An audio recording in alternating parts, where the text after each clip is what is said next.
All right, everybody, what is going on? So it is time for the MLB Trade Deadline 2021 as my chair begins to lower itself. Take care of that really quick. So, there we go. That's better. Probably do that a couple times throughout the live stream, but that's okay. Anyway, guys, I am excited. Let's get somewhat right into it here. So there have been a lot of moves that have happened already, some of which I have obviously done videos on. Some I have not. Hopefully, we will be having some people join me later on. I'm actually trying to get a hold of both of them now. And let's just get going. Get them in here. At least try to get them in here. So let's start from the beginning here. So the first trade that happened that kicked the entire thing off, I already did a video on, and that was Jock Peterson getting traded from the Chicago Cubs to the Atlanta Braves for first baseman Bryce Ball. So when that happened, I was pretty shocked. Like, I had a feeling he was going to get moved at some point between but just sometime during the deadline. I didn't know exactly when, but I knew that it was going to happen eventually. I was kind of surprised to see the Braves be the one to go after him. I didn't necessarily think that they would be sellers, but I didn't have them pegged as buyers either. Yes, they're only 4 out, so there's a really strong chance they could do well. However, the Mets, who are in first place right now, have not done a dang thing. You have all these teams like the Yankees, the Padres, the Braves, obviously. So many teams that are actually making these trades and doing these trades. And then you have guys like the Mets who are in first place that I don't know if they're thinking, that we're good with what we have so we can just skate on by, or if they're just not finding the right pieces, or if other teams are taking the players that they want and then they don't have other things set up for them. So Atlanta Braves have actually done pretty well since acquiring Jock Peterson, but they haven't only just acquired Jock Peterson. They've also acquired catcher first baseman Stephen Vogt from the Arizona Diamondbacks for another first baseman prospect, Mason Byrne. I don't know a whole lot about Mason Byrne.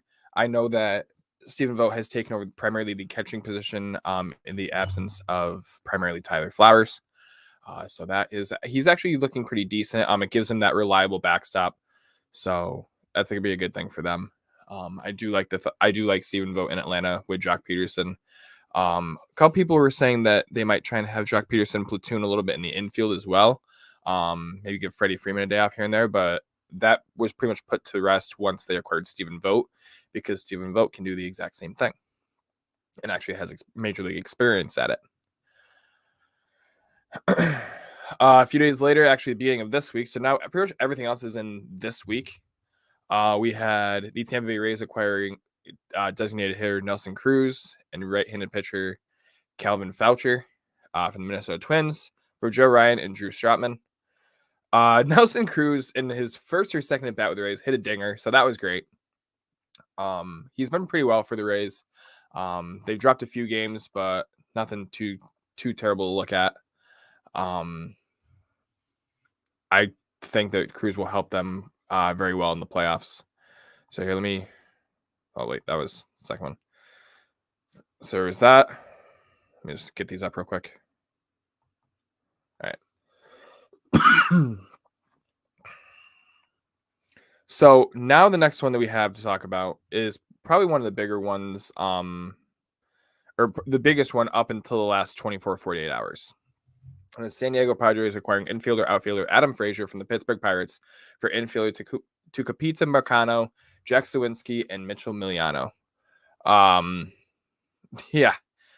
First off, that first name, Tucupita, I already forgot it. Tucupita Marcano. I don't even know if I'm saying that right, I'll be honest. But that is what it is. Adam Frazier has not done the greatest in his beginning tenure with the Padres. I kind of said this in the video that actually only finally got posted last night due to some computer issues. But I did not at all think he would be the difference maker for the Padres, especially where they already have a credited infield with Hosmer, with Machado, with Tatis, with Profar, with not Perella, a couple different other guys. Jorge Mateo, I think, is there as well. So I did not think he'd be the difference maker. I thought he could maybe help out in the outfield. They seem to be lacking a little bit out there. He definitely gives that Chris Taylor, Brock Holt type, Kike Hernandez type vibe as far as can play just about anywhere, which is great. But until he can actually do so, that's when we have a little bit of a situation. Until he can actually produce, he's just that, he's just that 4, 5, 6 hitter, or wherever they decide to play him. So next up, my Yankees. I don't know that. Okay, my Alexa just chimed in. My New York Yankees. Alexa, shut up. Sorry. The Yankees acquired Clay Holmes from the Pittsburgh Pirates for infielder Diego Casilla and infielder Hoyjun Park. So my issue with the Clay Holmes trade, and I talked about this a little bit already, so I'm not going to dwell on it too much. If you want to see my full thoughts on that, then go back and check it out. They call Hoyjun Park up once Judge and Urshela and Higashioka and Loaizaga and Cortez and all those guys go out on the COVID list. They call him up. He's hyped prospect, not as hyped as Judge was, but he was pretty hyped. Doing great in AAA. They give him one at bat. He doesn't get a hit. They outright him off the 40. I didn't agree with this personally. I was not a fan of that move. I thought they should have given him at least a little bit more time, but it is what it is. So Clay Holmes comes in. It'll be an okay piece. I'll be curious to see if he can produce well. He has great numbers against right-handed hitting, but his left-handed hitting numbers are a little off. Moving on to the next trade. The Seattle Mariners acquired left-handed pitcher Tyler Anderson from the Pittsburgh Pirates for catcher Carter Binns and right-handed pitcher Joaquin Tejada. I do like the move for Tyler Anderson for the Mariners. A lot of people were like, okay, are they going to be buyers or are they going to be sellers? Because they were kind of going back and forth. Because there's another trade that happened, which I'll get to here in a second. I want to pull up the stream on my phone just to make sure that it looks okay.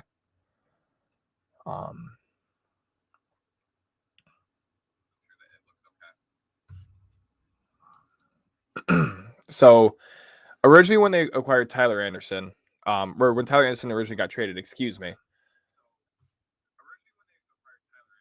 Okay, let's get synced up. It didn't look like it was synced on my end, so I want to make sure it was.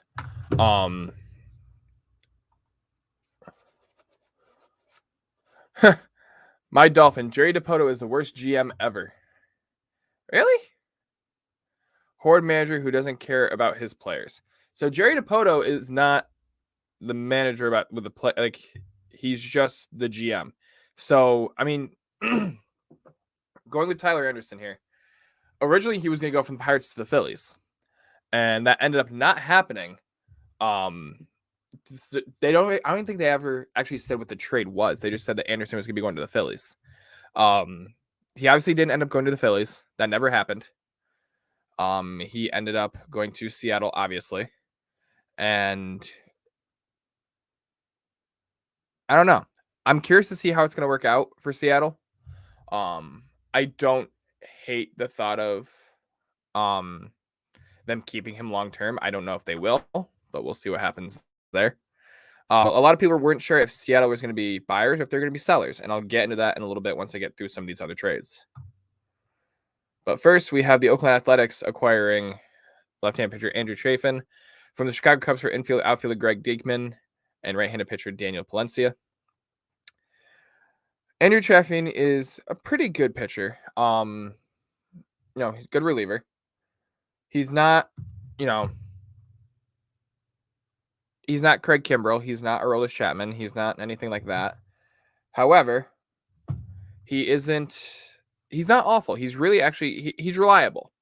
He'll get the outs. He doesn't have the highest strikeout numbers, but he'll get the outs. I think Chafin will help the Athletics pursue a playoff run. I think he'll be a good maybe 7-8 inning guy. I don't think he'll be the closer, but I definitely like this acquisition for Oakland. Cincinnati Reds acquired Michael Givens from the Colorado Rockies for Noah Davis and Case Williams. This was actually the third reliever that the Reds acquired within like a 12, 18-hour time period. They also acquired Luis Cessa and Justin Wilson from the New York Yankees for a player to be named later. So obviously I can't judge that trade too much because we don't know who is going to be going to the Yankees from Cincinnati. Cessa can be a starter if need be. He is capable of going in that spot start role. Wilson and Givens are both, again, reliable. They're not stellar, but they're reliable. Givens a slightly higher edge than Wilson, but between having the left-handed pitcher in Wilson and then the right-handed pitcher in Givens, that's a nice back-to-back tandem that could work out pretty nicely for them. All right, this is what I'm talking about, where people don't know if the Mariners are going to be buyers or sellers. The Houston Astros acquired right-handed pitcher Kendall Graveman and right-handed pitcher Rafael Montero from the Seattle Mariners for infielder Abraham Toro and right-handed pitcher Joe Smith. So a lot of people had an issue with this trade, and the biggest reason that they had an issue with this trade was mainly due to the fact that this trade happened while they were playing in Seattle. The Astros were in Seattle facing off against the Mariners, and all of a sudden, after the first or second game, because I believe it was a 3-game set, the next day, all of a sudden, Graven's suiting up for the Astros. Toro is suiting up for the Mariners. I almost said Toro. One thing, though, that is, I believe this was the first time this has ever been done in Major League history, is Toro hit a home run for Houston the night before. The next night, he hit a home run for Seattle against the other team. So I believe that is the first time that's ever done in Major League history. I like the move for Houston. I don't like the fact that Houston is getting stronger because, just like most people, I'm not a fan of the Houston Astros for obvious reasons. But in a completely unbiased opinion for the video, for the live stream, I do like the move for Houston. I think that Graveman and Montero will make them stronger.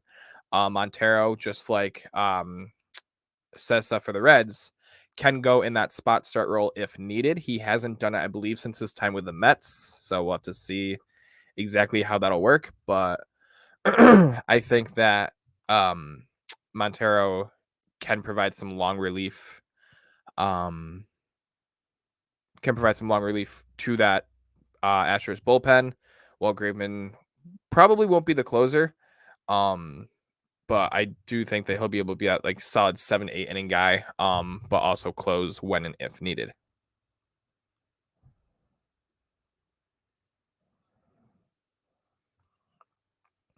Sorry, one of the guys that's supposed to be up on here is still at work, so he just texted me. And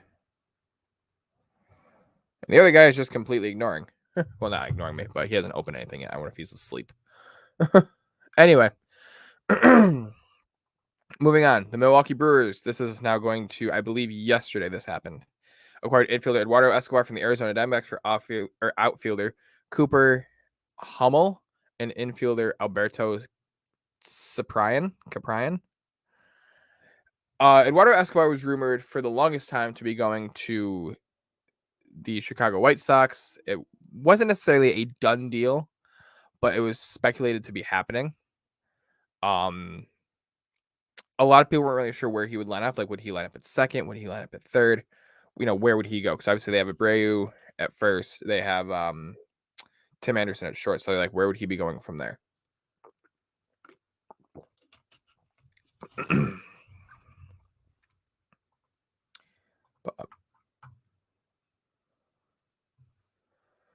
I think that Escobar will provide that utility type role for the Brewers. It's not that they're out of the playoffs, because they're not. However, I don't foresee them getting. They might be able to scratch a second wild card, but I don't know if they'll be able to actually get a playoff push with just adding Eduardo Escobar. Wait a minute, I'm on the wrong team, guys. I'm sorry. Milwaukee's in first by 7. I'm thinking the wrong. I don't know what team I'm thinking. I think I'm thinking the Reds, honestly. Scratch the last 60 seconds of what I just said. He does provide that utility role, yes. However, I don't think, especially where some of these other teams like Cincinnati, like possibly St. Louis, are going to be adding these other teams. I don't foresee Escobar being the difference maker to keep them in the hunt. Obviously Locane is doing all right with Milwaukee. They need to get Yelich back. He's been on the shelf for a while. Their pitching's been okay. They need to add some more pitching, but overall, it's been all right. So we just talked about the Justin Wilson trade. Oakland Athletics again have acquired outfielder / designated hitter Starling Marte from the Miami Marlins for Jesus Luzardo. So a news report broke on this shortly after it happened that that Derek Jeter and his GM, I can't think of her name. I was on something Kim. I can't think of her name though. Jokingly asked for Luzardo. Didn't think they would get it. And they ended up getting him. So it ended up being Starling Marte for Jesus Luzardo straight. And I think that was actually a pretty solid move. I think it'll help Miami's pitching, which is definitely one of their weaker points. As well as help Oakland's offensive push and also their a little bit of their defensive push as well, just to be able to contend more for that playoff spot with Houston. Being that, yes, Oakland is 5.5 games out. However, they might be able to actually net something, and we'll just have to see what happens there. So next up, probably one of the biggest trades of the entire deadline, at least thus far. That is the New York Yankees acquiring Joey Gallo from the Texas Rangers for right-handed pitcher Glenn Otto, second baseman Ezekiel Duran, shortstop Josh Smith, and second baseman / outfielder Trevor Hauer. I really like this move, actually, for both teams. It builds up Texas in their prospects a little bit. Wow. So sources, real quick, breaking news. Sources are saying Jose Barrios will be traded today, assuming nothing crazy happens. A lot of people are thinking the Blue Jays, which would make sense because the Blue Jays really haven't done much yet. Whereas the Rays, Yankees, and Red Sox have always started to do stuff. The Yankees obviously doing the most. But anyway, back to this. The 4 prospects that Texas got for Gallo really builds up their farm system. It helps them out in the long term, whether it be that these players actually do well, or it be that they flip these players later on for other key pieces at other trade deadlines in the offseason, etc. Now, as for Gallo, his average isn't the best. However, he's got that left-handed power bat that the Yankees are looking for. I mean, when the short porch is 314 feet, you basically need to like check swing the bat, and some of these guys would be able to hit it.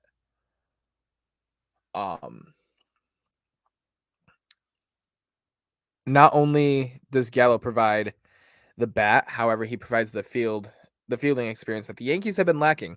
He can slide in at first or third to give LeMahieu, Voit, whoever a day off. He can slide in left field. He can slide in center. He can slide in right.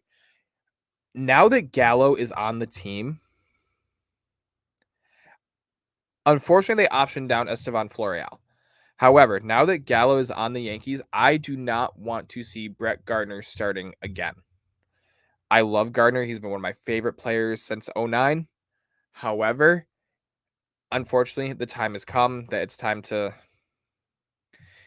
put the starting cleats aside and just pick up some pine. But so that's Joey Gallo. Next up, the Toronto Blue Jays. One thing that they have done was acquire left-handed pitcher Brad Hand from the Washington Nationals for catcher Riley Adams. My one thing with the Brad Hand trade is, wait a minute.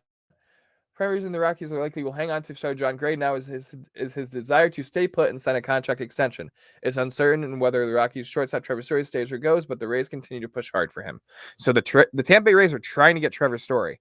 That's interesting, especially where they already have Willy Adames at shortstop. So are they going to send Adames back down? Are they going to slide Adames over to second? Or are they going to put Story out in center?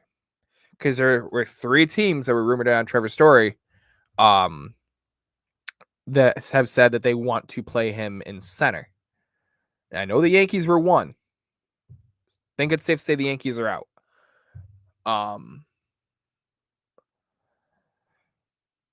With us trade here. So the most recent footage that anyone has of Brad Hand is his walk-off to Andrew McCutchen.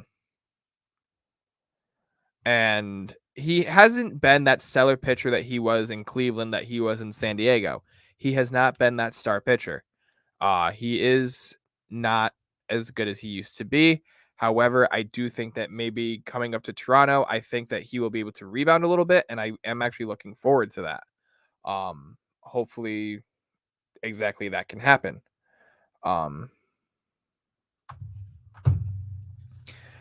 I don't know that Brad Hand will be the sole move for Toronto. I don't think that that move will actually help them.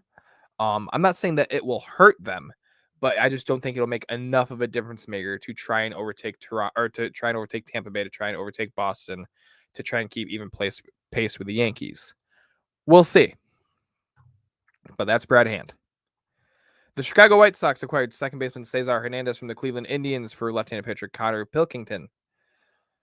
Cesar Hernandez is someone that a couple off seasons ago, when he was leaving Philadelphia, I really wanted the Yankees to pick up. This was before they got DJ LeMahieu. This was before Gleyber Torres was really coming into his own. This was before any of that. Looking back, part of me still wishes they did pick him up, but at the same time, I'm kind of glad that we didn't. I do like the way he looks, or looked out in Cleveland. I think the White Sox will be a good fit for him. Again, that double play combination of Tim Anderson and now Cesar Hernandez, I think, could be very scary. Cesar Hernandez does provide a very decent bat as well.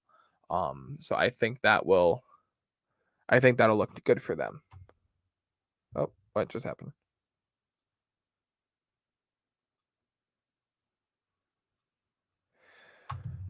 Nothing happening yet. Okay.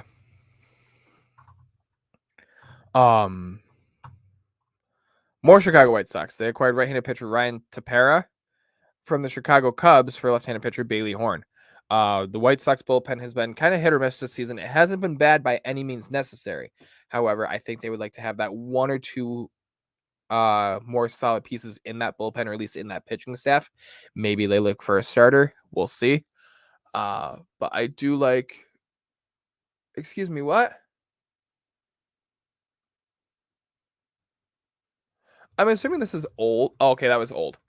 An old Dero demolition. I'm watching MLB Network. It was an old Dero demo, and it said Francisco Lindor to the Yankees for Gleyber Torres and Miguel Andujar, but it was talking with Cleveland. I'm like, wait a minute, what? But it was old. Anyway, sidetracked. I do like Tepera for the Cubs, or I'm sorry, for the White Sox. Pretty solid pitcher. We'll have to see what happens as far as how the entire thing goes.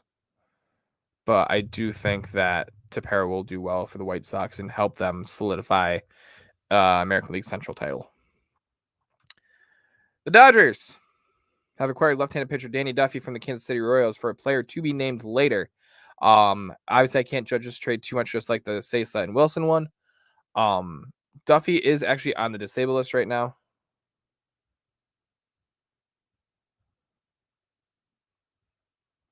Sorry.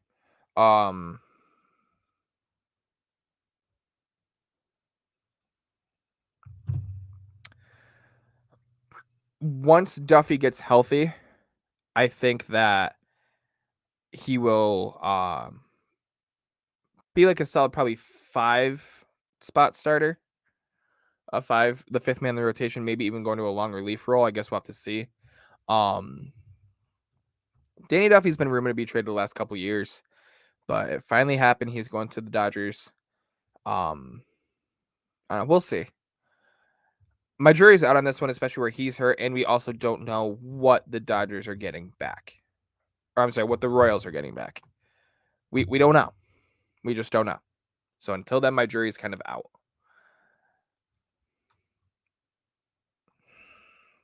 Seattle Mariners have acquired right-handed pitcher Diego Castillo from the Tampa Bay Rays for JT Jargois and third baseman Austin Shenton.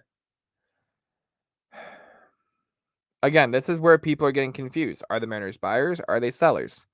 We'll have to wait and see. If they make more moves, I'll be curious to see if they're trading people away or if they're trying to get people in. They are not terribly far back. They are, let's see. Seattle is 8.5. 8. They're 8 games out of their division. So that's not bad by any means. 27 Sports, what's going on? However, the acquisitions of Anderson and Castillo are going to be good for the Mariners. However, I do think that they need at least 1 or 2 more smaller acquisitions, nothing crazy, just to kind of keep up with the Astros and the Athletics. Otherwise, they're going to fall behind. Same thing with the Angels. A lot of people thought the Angels were going to, come out of nowhere and be like amazing this year. They're 11.5 games back, so I don't know that that's going to happen. At this rate, probably not, because a lot of people are saying that the Yankees are out of it, and they're only 5-6 games back. They're 8.5 games out too. Okay, they fell even further. Anyway, next up, we have, speaking of the New York Yankees acquired first baseman Anthony Rizzo from the Chicago Cubs for Kevin Alcantara and Alexander Vizcaino. I really like this move for the Yankees. It gives them another left-handed bat. It gives them a reliable option at first base. Not that LeMahieu hasn't been good. However, in the first, what are we at, 100 games of the season, 102 games of the season, Luke Voit, who's supposed to be our star first baseman, has only played 29 games. Unfortunately, I think Voigt's time has come to an end with the Yankees, at least as a starter. Anthony Rizzo is going to slot right in, and I think going to be doing very well for the Yankees. He seems overall excited about it. There's speculation that he will look to return to Chicago in the offseason, and if that happens, that's part of the reason why I'm wondering if the Yankees will trade Voit or if they'll try and hold on to him for when Rizzo potentially leaves in the offseason to go back to Chicago or go somewhere else. That way we don't have to start all over. We at least know we have that reliable first base option in Luke Voit, assuming he can stay healthy. Mariners should sell now. Yankees getting Rizzo and Gallo. A's and Rays are far better. That's 3 better teams competing for 2 wildcard spots. Mariners have a low chance now.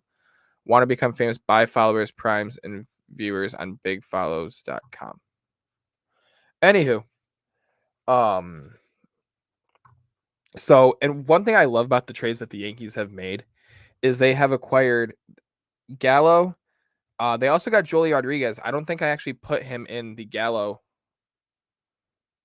Yeah. So they also got Joely Rodriguez from the Rangers. I forgot to mention that. Clay Holmes, Joely Rodriguez, Joey Gallo, and Anthony Rizzo. Just so far, they're paying none of that money. The Pirates, Rangers, and Cubs are paying everything.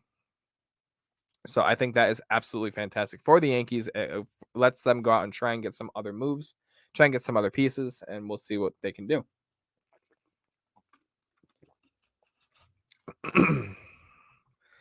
All right, Los Angeles Dodgers again. This one is still not official. It's getting there, but it is not official yet. So the Washington Nationals are getting catcher Keibert Ruiz, right-handed pitcher Josiah Gray, outfielder Donovan Casey, and right-handed pitcher Gerardo Carrillo. For right-handed pitcher Max Scherzer and shortstop Trey Turner. Trey Turner will have to wait a little while to make his Dodgers debut, assuming this trade goes through, due to the fact he has tested positive for COVID. Max Scherzer, at the rate things are going right now, because he just pitched yesterday, the way things are going, he will make his Dodgers debut Tuesday at Dodger Stadium against the Houston Astros, assuming everything comes through. I really like this move for the Dodgers, obviously. However, we got breaking news. Breaking news. The Toronto Blue Jays are in agreement on a deal to acquire right-handed pitcher Jose Barrios from the Minnesota Twins. So Barrios is heading to Toronto. The Twins will be getting back multiple prospects. Big get for the Blue Jays, who needed pitching badly and get the best arm that was available. So Jose Barrios is, in fact, going to the Toronto Blue Jays. So now it kind of ties back to the Yankees. The Yankees were looking at starting pitching. They were looking at Barrios. So it makes me wonder who's still out there and available that they could try and get. Sonny Gray has been made available from Cincinnati. But John Gray has been made available from Colorado. However, like I was mentioning a little while ago, John Gray may not be getting traded after all due to his desire to sign an extension with Colorado.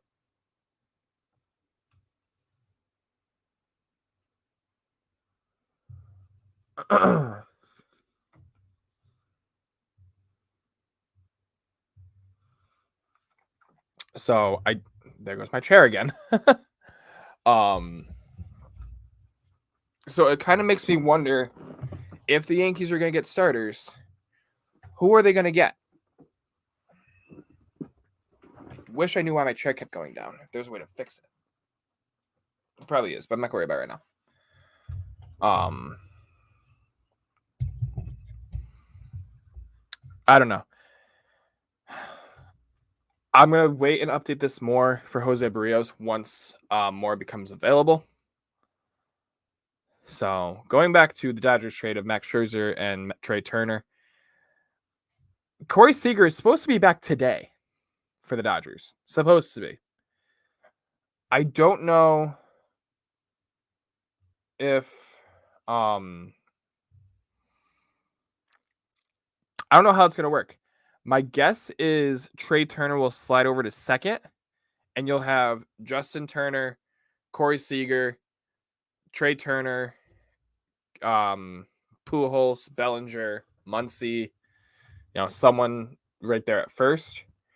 If Muncy does not slide into first base at all and put Pujols back on the bench, then my thing is, where does Muncy go? Do you have that? Do you have him as a bench bat?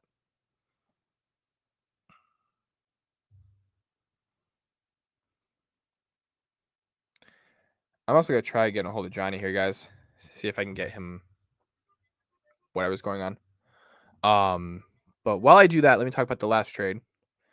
And that is the Boston Red Sox acquiring outfielder Kyle Schwarber from the Washington Nationals for right-handed pitcher Aldo Ramirez. Once I possibly get a hold of Johnny here. So Kyle Schwarber is now going to be division rivals with his former teammate Anthony Rizzo.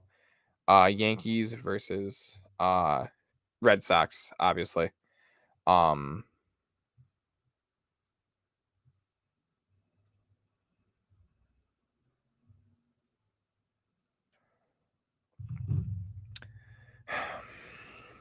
My guess is they're actually going to have Kyle Schwarber play first base.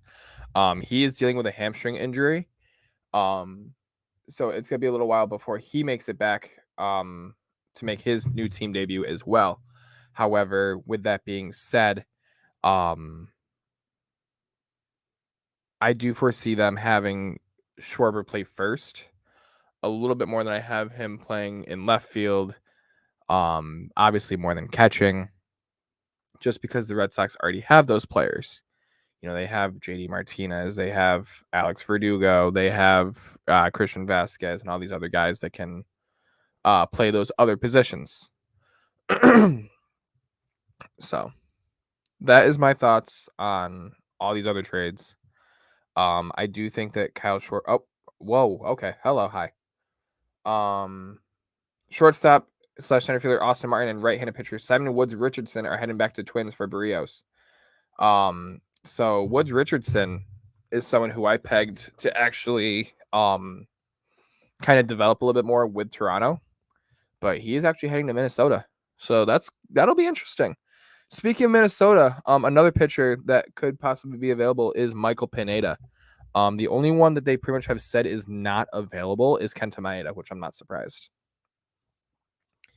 So, anyway, guys, so these are the trades so far. We'll have to see what other ones come about. I'll have to see why Johnny is not getting back to me, but that's okay. So I'm gonna actually turn up the TV just a little. I don't want to turn it too loud. That way we can't hear it, or so you guys can't hear it. But just that I can catch up on anything else that's going on. So for those of you guys who don't know, who may be new to my channel, the MLB Trade Deadline is by far my favorite day of the year. This year happens to fall on my dad's birthday, so it's extra special.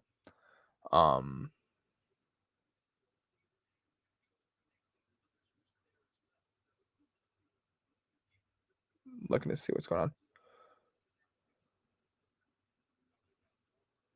The Dodgers realized their 60-game title wouldn't hold up in a 162-game season. Therefore, you must stack the deck to win 2021 title. Okay, I still get the Astros versus Giants. Oh, someone's calling Astros versus Giants for the World Series. I don't know. Richardson was the key piece the Mets sent to Toronto in the July 2019 to obtain Marcus Stroman. His performance has not been great at AA this year. A scout who said his fastball velocity was down, but he is also just 20 years old.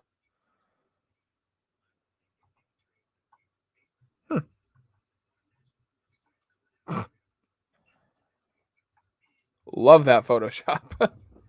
I gotta share this with you guys. This is funny.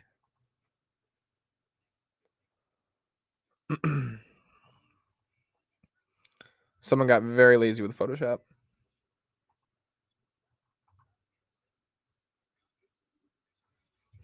Here's a look at Toronto's new pitcher. That's funny. Anyway, guys. So now this is kind of the point where obviously I like to have other people in the stream as well as this is where I kind of just like look around and wait for more trades to drop and see what happens there. So anyway, guys, let's get some comments going. Let's just talk some things up. Who are your guys' teams? Who do you want to see them trade for? Let's get some conversations going.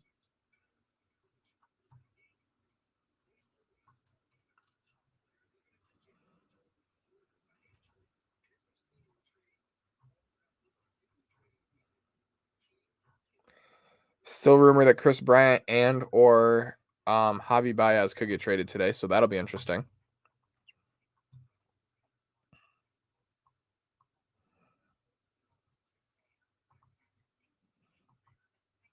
Would definitely be interesting to see Bryant and Baez out of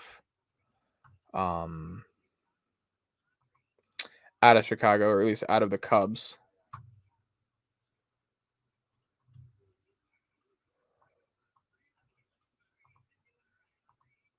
But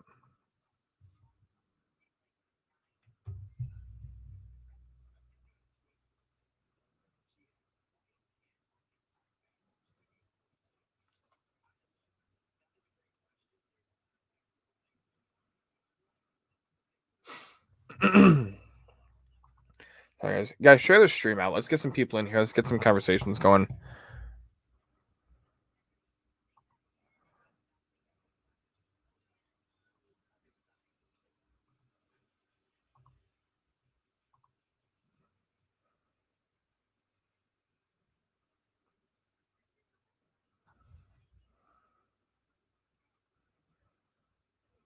A lot of people are texting me at work. You working? No.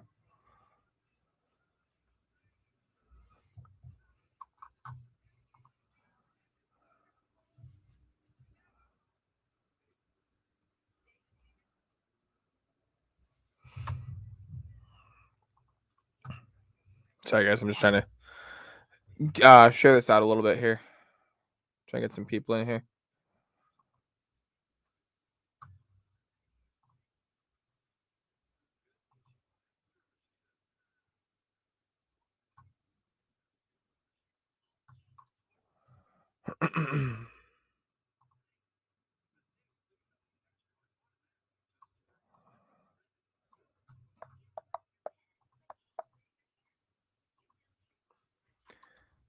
So, I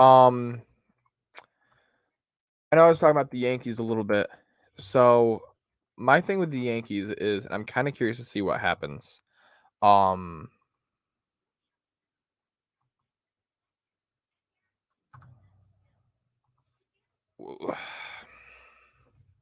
like I said, they're obviously in on Barrios. They're trying to get some more starting pitching. They're just not really sure where to get it from, I guess you could say. Um,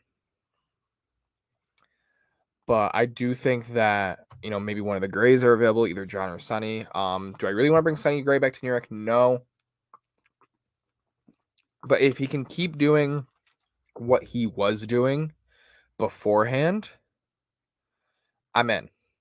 What if he was doing what he's been doing with Cincinnati? I'm in. However, I don't foresee. I don't know. Maybe he'll be able to live up to the hype of New York the second time around. Like maybe the first time just kind of caught him off guard because he went from Oakland right to New York. But at the same time, maybe he does need to be like that smaller market pitcher. Maybe New York is just too much for him.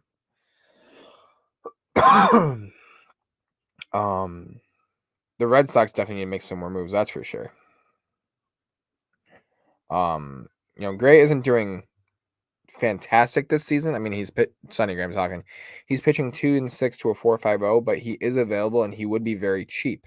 It wouldn't take much to get him. I don't foresee. I don't foresee the Yankees or any team really having to give up much. Maybe a couple AA prospects, maybe don't have a lot of potential. John Gray, you definitely have to get up a little bit more, but again, John Gray may end up not being available. With him wanting to stay and sign an extension in Colorado, or at least him wanting to sign back in Colorado at the very least if he does get traded. Maybe the Yankees try and reunite with Michael Pineda. Maybe they try and get a different pitcher from Colorado, maybe like a Herman Marquez. I heard rumor he might be available. I don't know. We'll have to see how it plays out. But we are 45 minutes into the final 4 hours of the MLB trade deadline. And we'll just have to see where things take us, guys.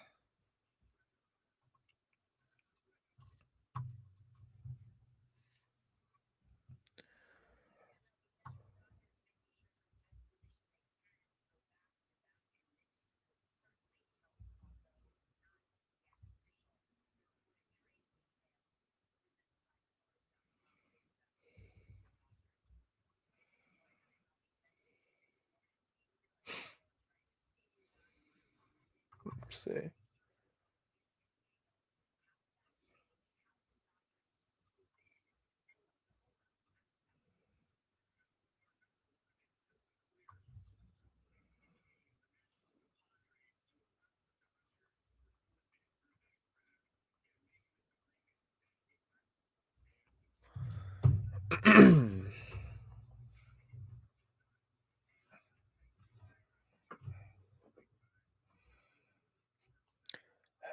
So the Dodgers, they're talking right now that the Dodgers may try and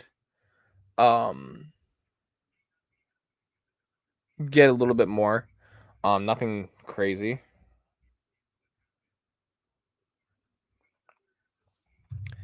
I can't imagine what else the Dodgers would try and get.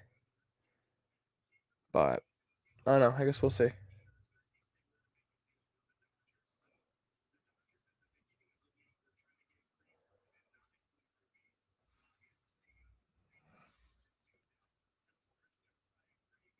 They're talking right now about the Dodgers and Nationals trade. So that trade right there is actually still only reported. It has not been confirmed. it's not to say that it won't happen, but I don't know. It's hard to say.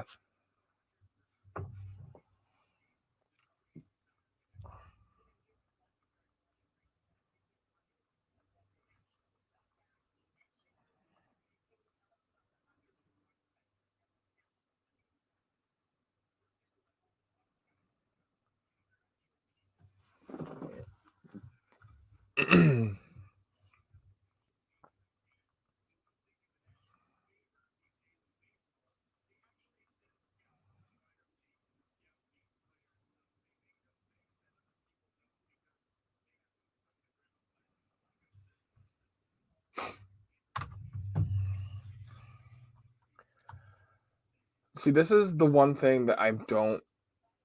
This is the one and only thing I don't like about the trade deadline is like there's not a consistent flow of trades on the final day. There there are always trades going on, even if they're like little minor things. So the Dodgers are actually still rumored to be in on Craig Kimbrell.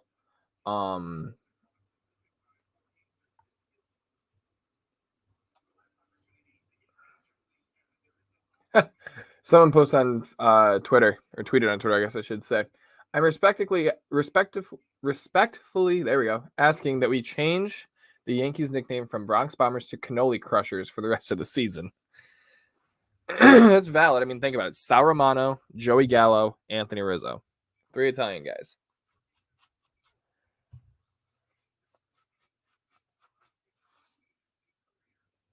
Oh, God.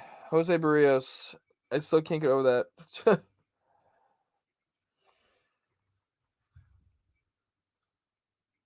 So Barrios has a 3.67 ERA and a career best 1.04 whip in 121.2 innings pitched this season. That's some crazy stats.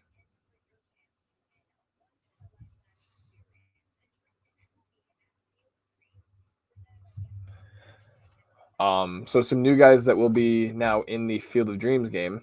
Or I was just a game, or if it's just a series, or if it's just a game, or if it's a whole season. I'm pretty sure it's a series. So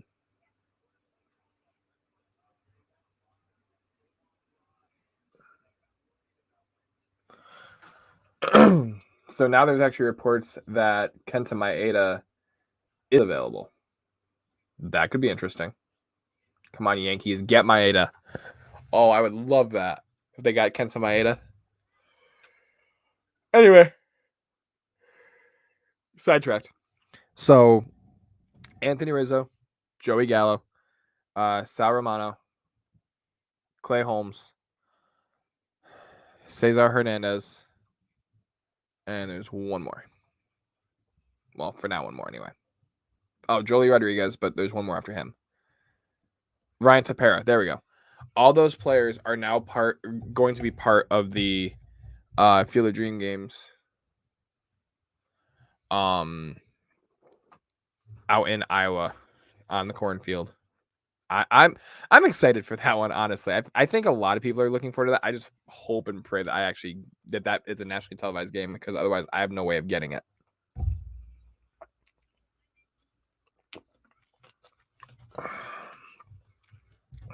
So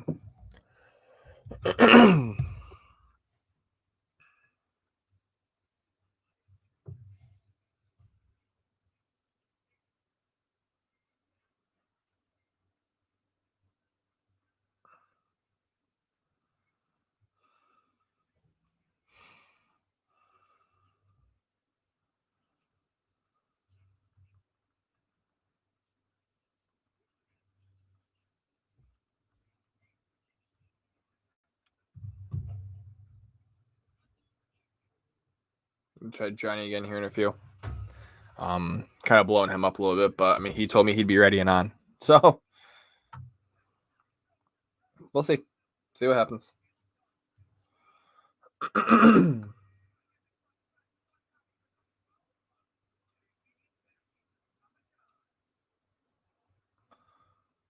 Oh, geez. So Merrifield and Barlow are still a couple names for the Royals that could be traded. I'm not sure that they will, but those are definitely a couple names that could still go. Um, off topic, I know, wrong sport, but breaking news: Carson Wentz is out indefinitely as he undergoes further testing on a foot injury that he suffered at the end of Thursday's practice. So Carson Wentz is still injury prone.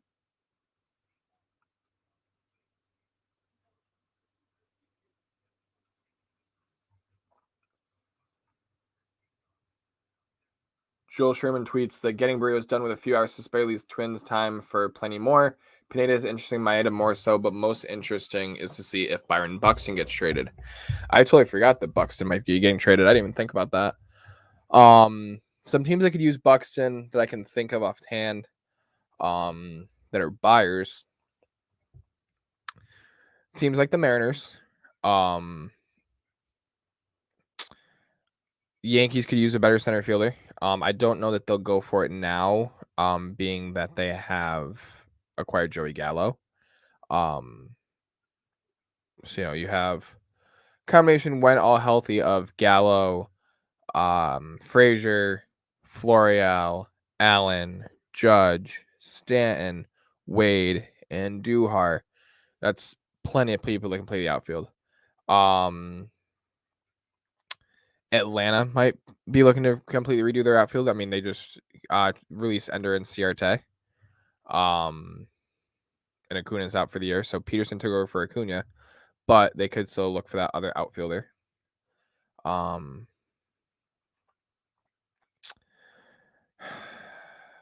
The Mets, honestly, I mean, I know they have Conforto and Nimmo, but they could potentially have a center fielder. Phillies may not hurt. Yeah.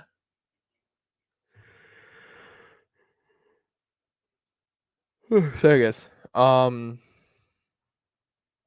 even think about Buxton. Shit.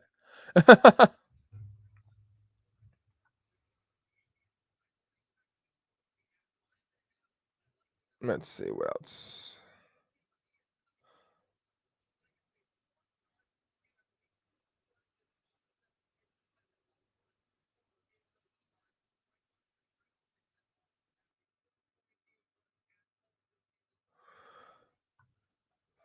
Let's see.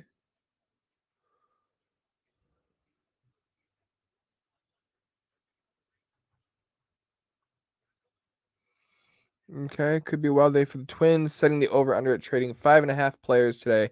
Byron Buxton is the most intriguing player left on the board. Heard his market started to pick up last night. We'll see if they get it done. Okay.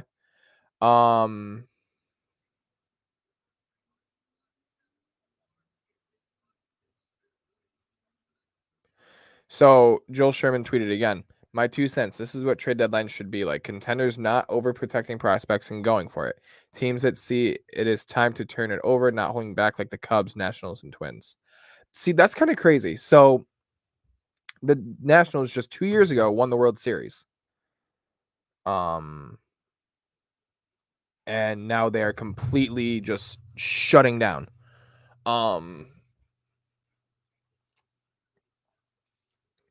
They traded Kyle Schwarber. They've traded Max Scherzer and Trey Turner. They traded Daniel Hudson to the Padres last night. I'm trying to remember who that was for.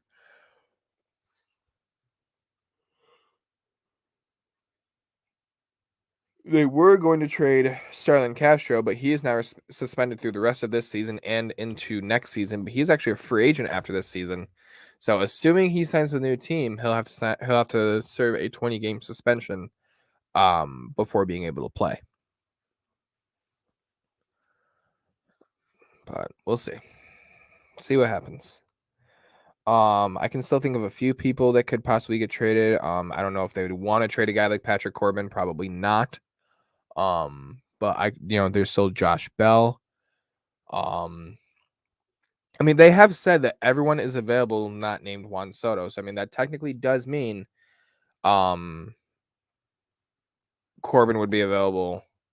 Strasburg could technically be available. I don't foresee them trading both Strasburg and Scherzer, but I could be wrong. Could you stop yawning, guys? I'm sorry. I didn't have enough caffeine. Should have slammed a few energy drinks before this. But oh well. Yeah.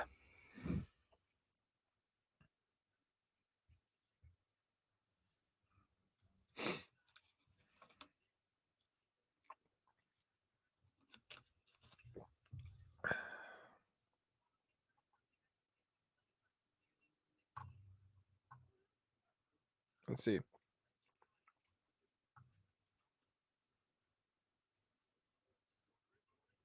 So the Tigers are not in active talks on a Jonathan Scope deal with 3 hours to the MLB trade deadline. So Scope very well could be um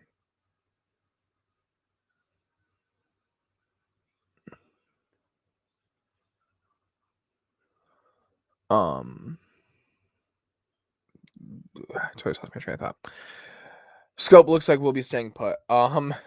This is a dark day in Mets history. So for those of you who don't know what that means, even though they could very well be acquiring Chris Bryant or Javi Baez today, what that means is the fact that this is the first time in a long time that they're wearing their black uniforms. They're all black Mets uniforms. I like those, even as a Yankee player, as a Yankee fan rather. I really like those uniforms. Um, Honestly, would not be surprised if the only move the Angels make today is trading cash considerations for Dylan Peters and or No Ramirez. Huh? I could see that. Okay, I'm going to get hated first, but the Angels have a good roster. Catcher, Max Stassi is good. First base, Walsh is an all-star. Second base, Gold Glover and solid hitter. Third base, get Rendon healthy. Shortstop, gotta add here. Right field, Trout, question mark. Center field, Marsh has nice at bats. Left field, Upton Adele, question mark. I'm sorry, but if it were me, I would be figuring out something at shortstop. I would be figuring out a more reliable option in left field because I'm sorry, Adele isn't quite ready, and Upton is kind of eh. I do not think that the Angels will move Trout out of center yet. I think they can give him a solid 2 or 3 more years before they need to move Trout out of center. So maybe look to put Marsh over and right, but I don't know. Let's see what else is going on.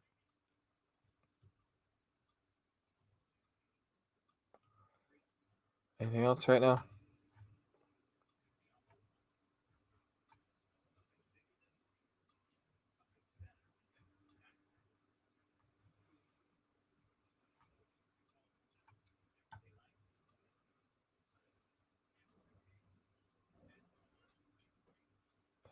I know the computers want to spread lefty righty far out, but Yankees could and should do something like this. Talking about their lineup now with their new players.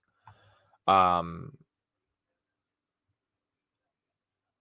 DJ 1, Rizzo 2, Judge 3, Gallo 4, Gary 5, Stanton 6, Gio 7, Glaber 8, Greg Allen 9. I don't hate that. Honest to God.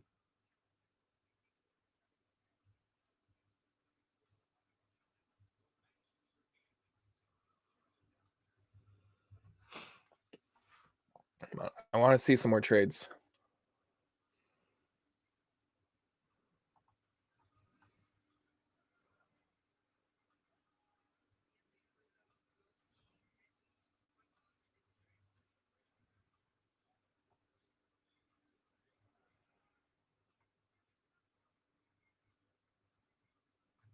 Let's see. But here's a look at Max Scherzer in a Nationals uniform. You know, the same thing we've been seeing for the last 5 years, 6 years.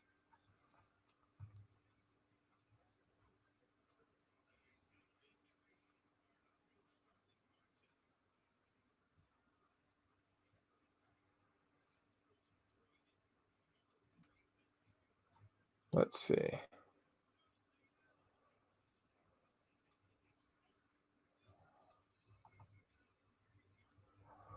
got to be more going on.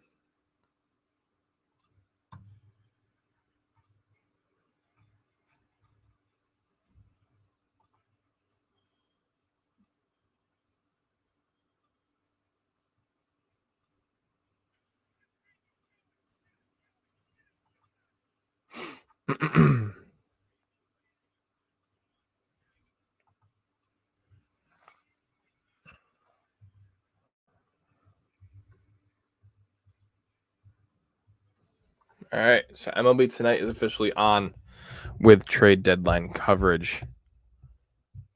Greg Amsinger, Harold Reynolds, Tom Verducci, and Dan O'Dowd.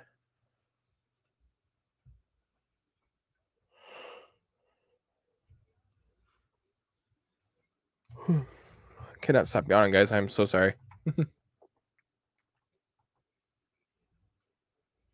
right, we're gonna try Johnny again.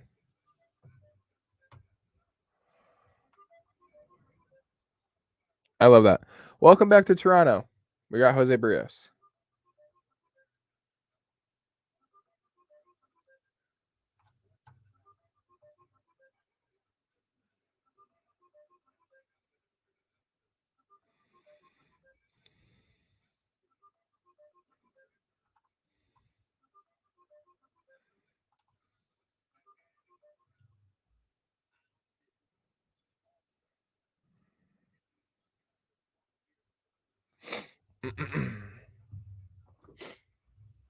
Trade alert. Is that just gonna be Barrios again?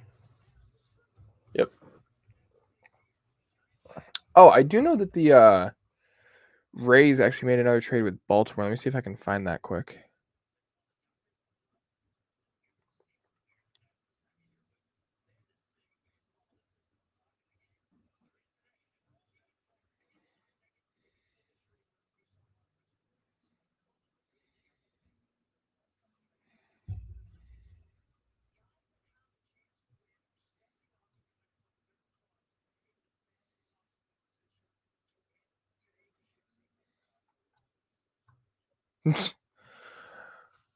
So it's a retweet of a tweet the Yankees made a few days ago. New York Yankees have announced the following Tuesday's game they traded right-handed pitcher Luis Cessa and left-handed pitcher Justin Wilson to the Cincinnati Reds in exchange for a player to be named later. Someone tweets, anybody or wondering if anyone knows when later is, asking for me because we are now 2 days later and still nada. Another person goes, it's going to be Justin Wilson coming back again after the season is over. Right? All right, let me see if I can find that Tampa Bay Rays trade quick.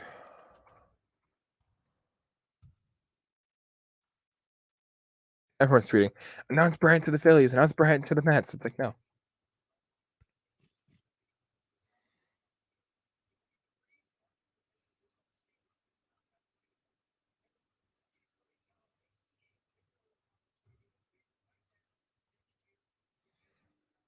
Let's see.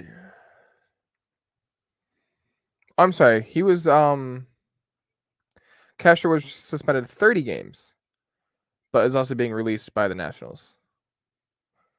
Rockies reportedly have no plans to trade John Gray and Daniel Bard. There you go. Rays acquire Sean Armstrong from the Orioles. So the Rays have acquired reliever Sean Armstrong from the Orioles for cash consideration. So it's just straight up one player trade.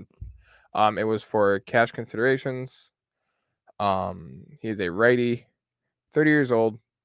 He was thought to be a saves camp for the Orioles back in March. However, he started his season with trips to the paternity and COVID-19 list. After that, Armstrong struggled mightily with a 8.55 ERA in 20 innings, including 5 home runs allowed. By June, Armstrong was designated for assignment by Baltimore, clearing waivers and joining the AAA Norfolk.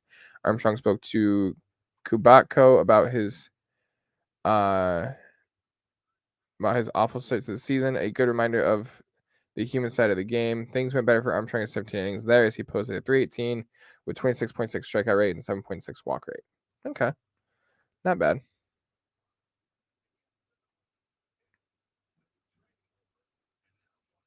We'll see what happens there.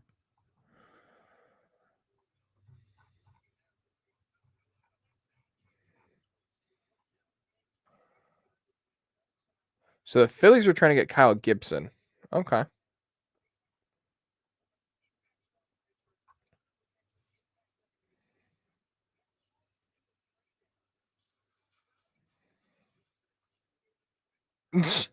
Do not let the Max Scherzer gossip distract you from the fact that Lord Bundy is pitching in 2 hours and we quite literally need him to win us this game. I don't care if we get Scherzer, LeBron, or Brady. Tonight is a must win. I love that.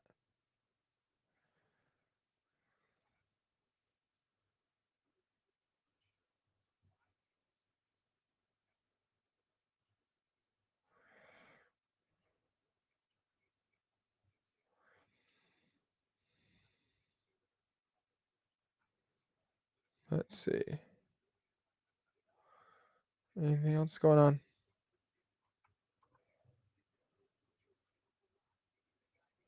Gallon Rizzo. Oh, okay.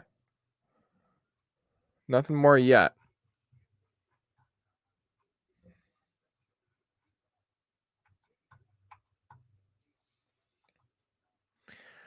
All right, so we have speculation flying around with the Phillies and Kyle Gibson from Texas. There is talks still of Trevor Story possibly going to either Tampa Bay or Toronto. There's a lot of different things going on. Possibilities of different moves, but we got to see what's going to happen. Not only are the Yankees still possibly out there looking to make some moves, Red Sox are still out there looking to make some moves. Dodgers are still in on Craig Kimbrell. I don't know why exactly they would be in on Kimbrell when they already have a pretty solid bullpen. Joe Kelly and Kenley Jansen, just named two of them. Maybe they push Kenley to the 8th inning role because he has kind of been struggling a little bit this season. I'm not going to lie. He has not been the Kenley Jansen of the last few years. A tweet. We're definitely not done, says the Twins. So the Twins are trading more. So there will be more trades. We love trades. Trades are fun. Let's see.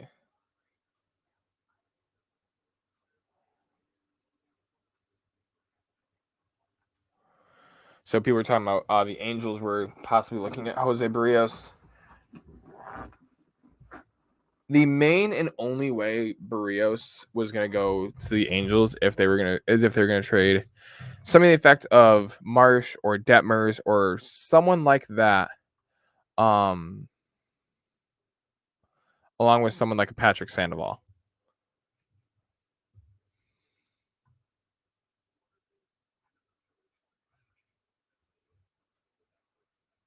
Oh, breaking news from the Atlanta Braves. All right, where are we at? There we are. Oh, no, not Blockbuster. There we go. Breaking news. All right. The Atlanta Braves have acquired outfielder Eddie Rosario in cash considerations from the Cleveland Indians in exchange for Pablo Sandoval. So the Pandas going to Cleveland. Rosario is batting .254 over 78 games for Cleveland with 15 doubles, a triple, and 7 home runs, driving in 46.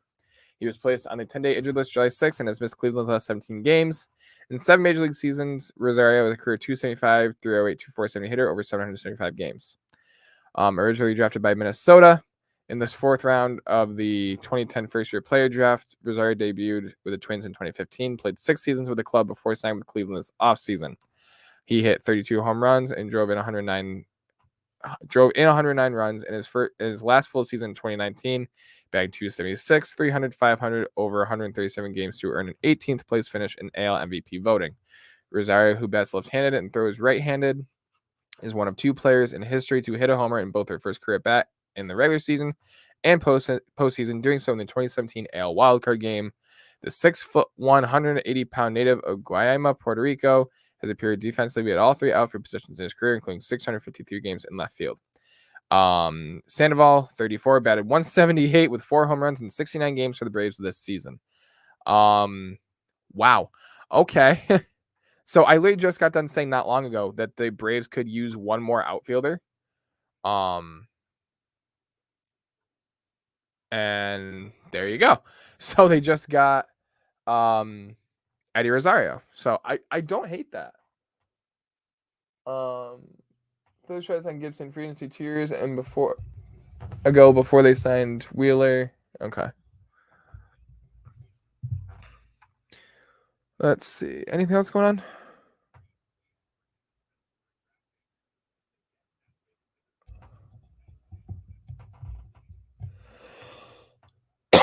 So a lot of people are saying while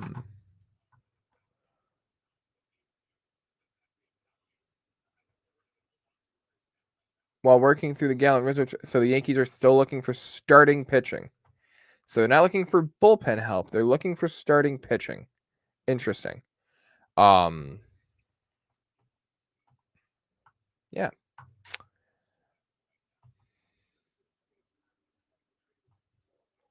So they're saying that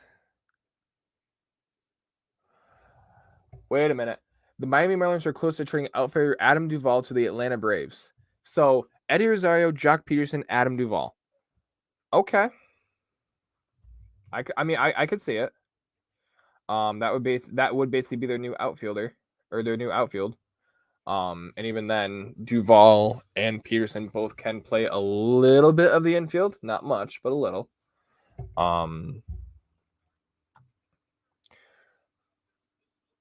Let's see.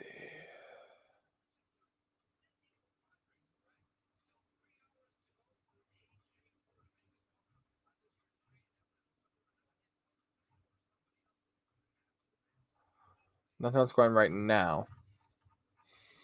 But anyway, so a lot of speculation flying around that Sandoval will not play much of a role, if any, in Cleveland. I don't know. I kind of like the thought of Pablo Sandoval in Cleveland. He could. I mean, they obviously already have Jose Ramirez, but I mean, he could DH. That's pretty much all you really can do. But he could DH. See what Cleveland's roster currently looks like. Cleveland Indians. Bobby Bradley at first and Yu Chung at first. Third base, obviously, is Jose Ramirez. He could play first. He could DH. Because they don't really have like a set DH.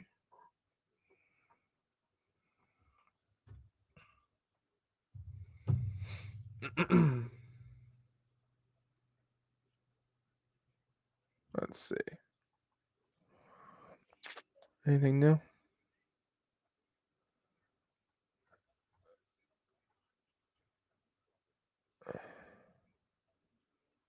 Alex Jackson goes to the Marlins for Duvall.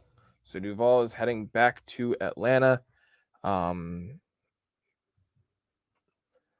don't hate it.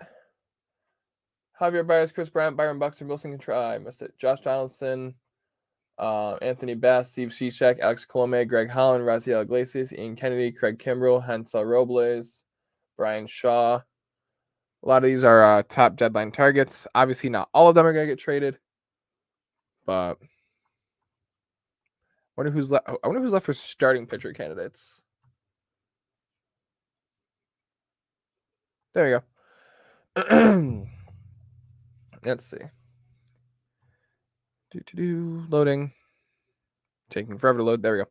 The Atlanta Braves today acquired Adam Duvall from the Miami Marlins in exchange for Alex Jackson. Duvall, 32, batted .229 with 22 home runs with a .755 on base plus slugging in 90 games for the Marlins this season. His 22 home runs are tied for seventh most in the National League. While his 68 RBI ranked fifth. Signed a one-year contract with Miami in the offseason after playing parts of the last 3 seasons with Atlanta. Duvall was originally acquired by Atlanta at the trade deadline in 2018 and batted .231 over 131 games with the Braves. Over 8 career Major League seasons between the Giants, Reds, Braves, and Marlins, he has batted .232 and hit 135 homers. He was named an All-Star in 2016 while with the Reds and had a career most 33 homers and 103 RBIs that season. Jackson, 25, hit .070, 3 for 43 for over 19 games with Atlanta over the last 3 seasons.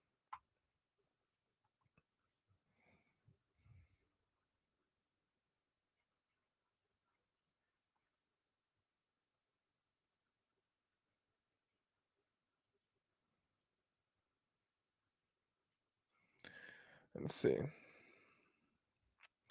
What else? There's got to be more. Come on.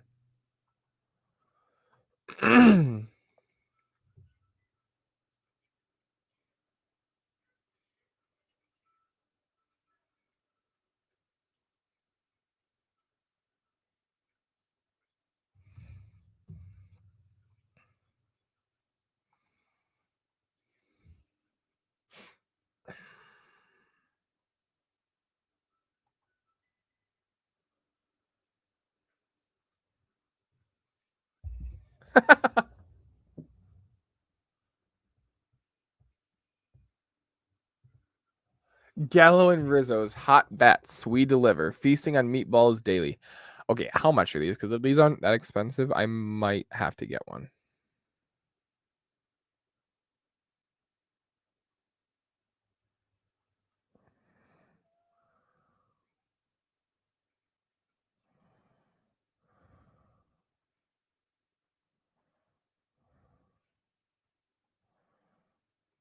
That's too great to not get one of those. I'm sorry.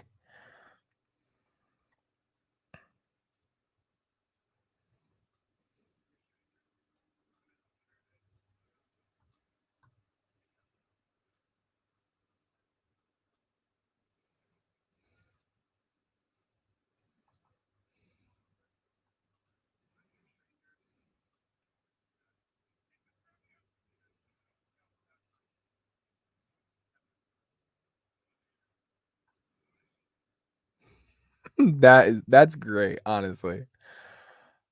Oh, that's so cool. All right. Well, I just bought one.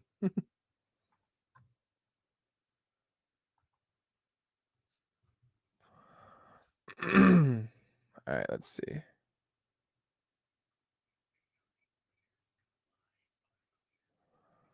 Um,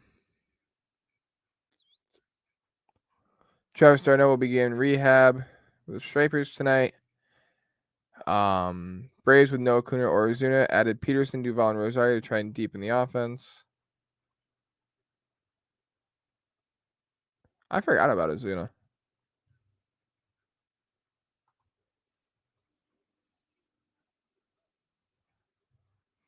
All right, nothing else going on right now.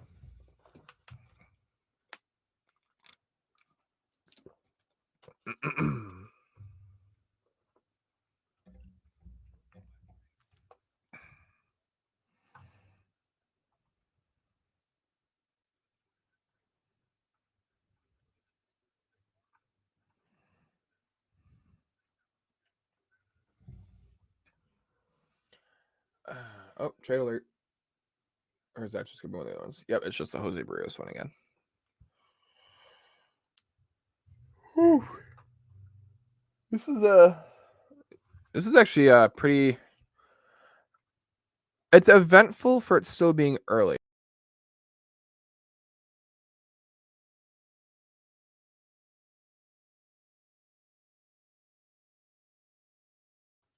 Okay, I don't know what happened there. That was weird. The Twins have said that they have to acquire a few more. They've already said that.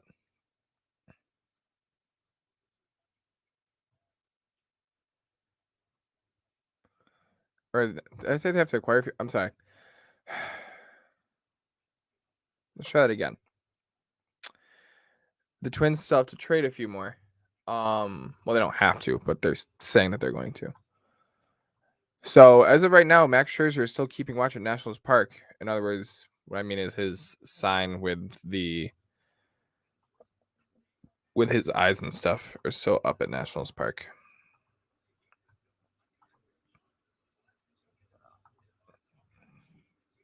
It's still up. It's kind of cool. Creepy, but cool. So, all right.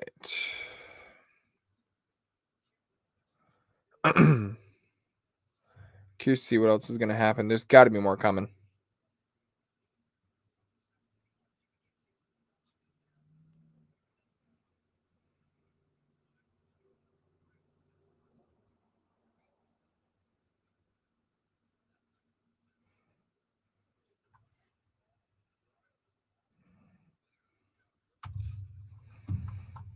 Let's see. Anything more?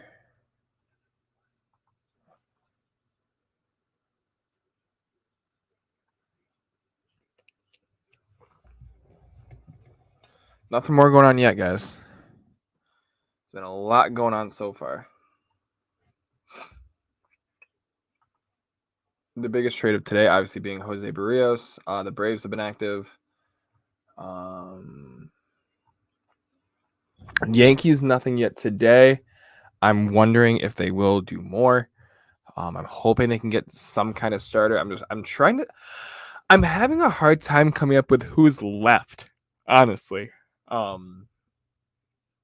there doesn't seem to be that many more star-studded. I'm not saying they have to go out and get a number one starter. We got Cole. Severino will be back soon. But if we can get that solid, like, number 4 starter, I'm happy. Whether it be we get someone like John Means, which I don't think Baltimore will trade him within division. If the Yankees get someone like Kyle Gibson, if they can get someone like a Mike Minor and Ian Kennedy. I know Ian Kennedy's technically a reliever now, but there's still speculation of Chris Bryant being traded. There's still speculation of Wilson Contreras being traded, of Javi Baez being traded. So basically that entire 2016 core is just unfortunately coming to an end. Maybe they will reunite again someday, but at least for now it is coming to an end, which means more than likely, because I don't think the Yankees will be getting Chris Bryant, Brizzo is officially done. As sad as that is to say. At least for now. They have both openly said that if traded, they would like to one day sign back with Chicago. The only question is, do they sign back with Chicago at the same time? That will definitely be one of the kickers.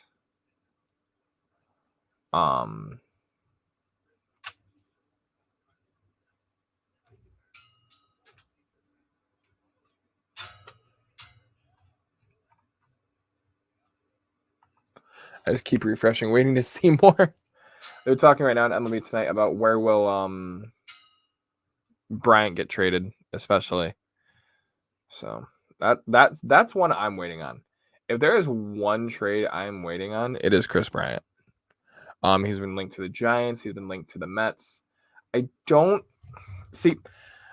think he will go to the Mets. I'll be honest. The main reason I say that is especially where they already have JD Davis. They already have obviously Lindor. They have Alonso, Smith, Nimmo,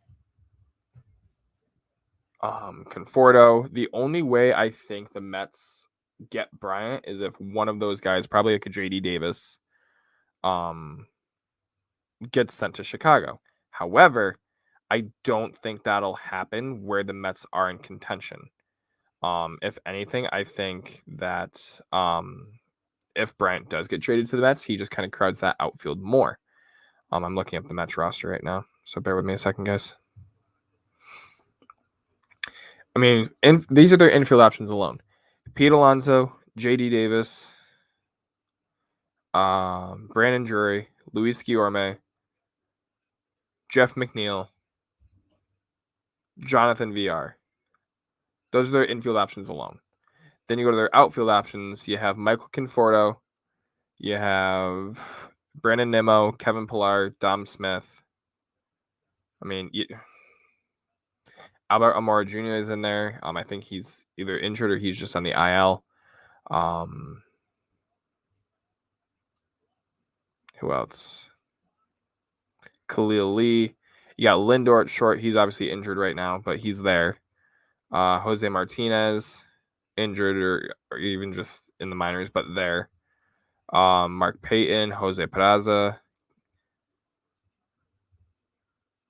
I mean, they have so many infield and outfield options just between the majors and AAA that I don't think that they need a Chris Bryant. I really don't. I think that Chris Bryant will just take up space. Would it be nice to see Chris Bryant and Francisco Lindor on the left side of an infield? Yes. But is it going to happen? Probably not.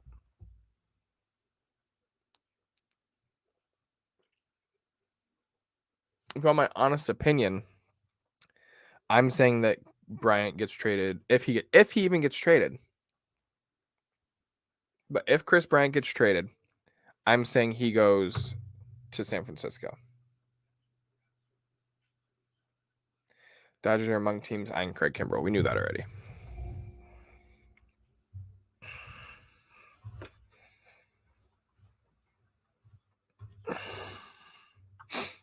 Not sure what their payroll could be, but if they land him on, but their team is headed towards unstoppable.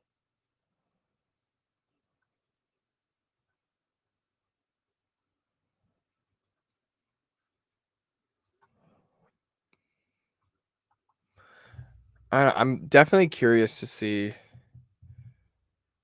um where Chris Bryant goes if anybody else on the Cubs go. The Cubs are one team that has not said that they're going to keep trading. Not to say that they won't. Um, Obviously, I think Kimbrel is going to go, but I don't know that Davis, Contreras, and or Baez will go. Maybe one, maybe two, but I don't think all three. Four if you include Kimbrel. People are even saying that Arrieta might go. It's like I don't think so, honestly. Maybe, but I don't think so. I am going to take a hot second, guys. I will be right back. Just need to take a quick pause for the cause. And just bear with me a second.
All right, I'm back.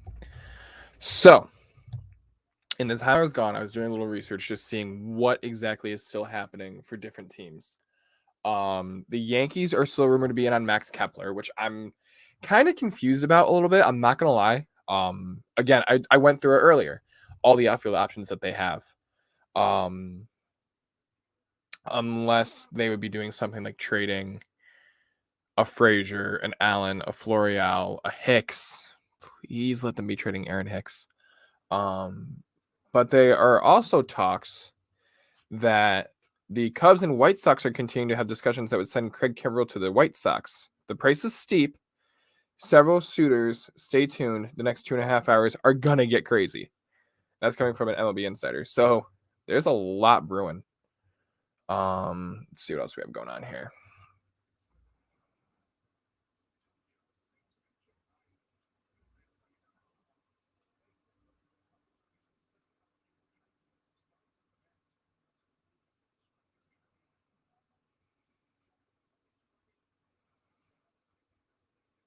Okay, so that's funny. Okay, so what's going on?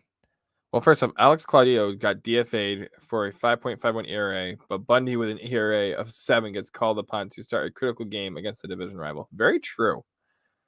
Um. Anyway, guys. So, what is being speculated, and that's not to say that that's what's gonna happen. But what's being speculated is that both Baez and Bryant are likely going to get moved. However, it is sounding more likely that Bryant gets shipped out to San Francisco, where Baez gets traded to the Mets. Now, I like this move for the Mets a little bit more than I do the Giants. I get that. Oh, oh, breaking news.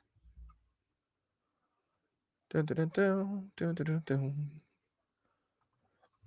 The Milwaukee Brewers are finalizing a deal to acquire left-hander Daniel Norris from the Detroit Tigers. Excuse me.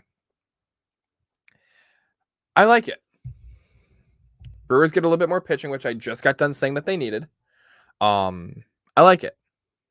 Anyway, I like it for the Baez for the Mets. Probably gonna trade those like lower guys like the Perazzas, like that, to get Baez. Obviously, they have to trade some prospects. That just goes without saying. However, maybe a Guillorme as well. But it takes out a couple of those infield options that they already had to create that move for Javi Baez. Mets have been struggling at the shortstop position a lot in Lindor's absence, so he could slot right in there.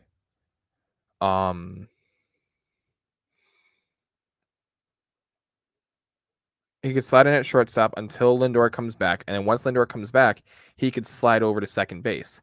So then you're potentially looking at JD Davis, Francisco Lindor, Javi Baez, Pete Alonso in Queens.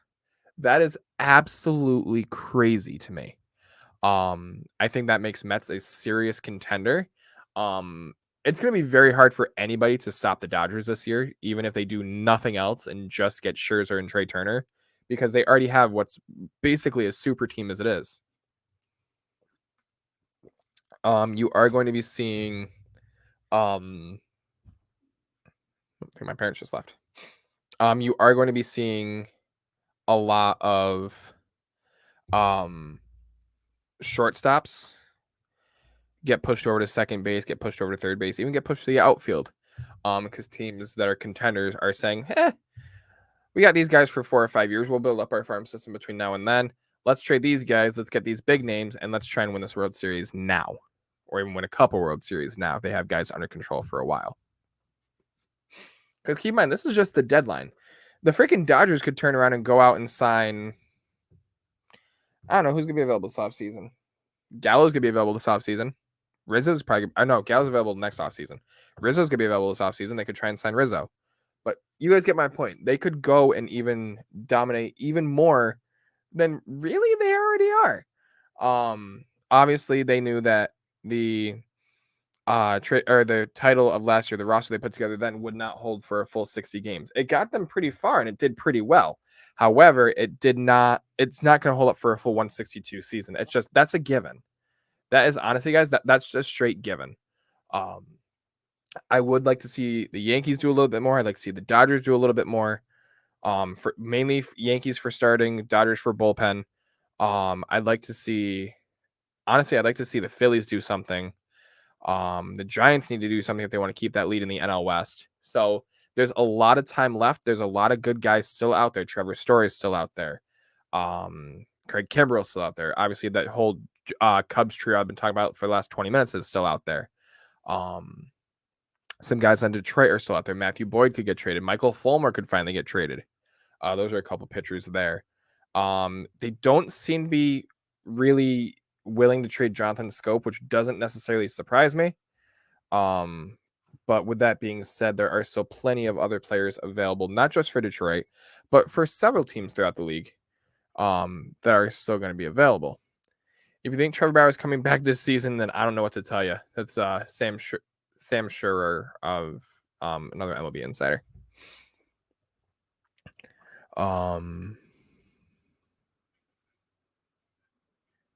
The Dodgers' $300 million payroll trumps anything the Yankees did in the 2000s. The Dodgers are the new evil empire. Let's see. What else is going on? Anything?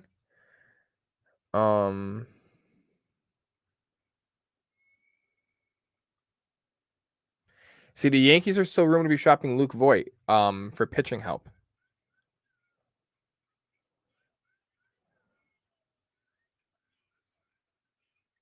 What the Blue Jays gave up for 1.5 years of Brios is the equivalent of the Yankees giving up Volpe and Medina. Yeah, hard to blame Cashman for not topping that. Yeah, I gotta be honest. Now knowing what it took for the Blue Jays to get Brios, I'm kind of glad that the Yankees decided not to go after him. So I'm okay with that.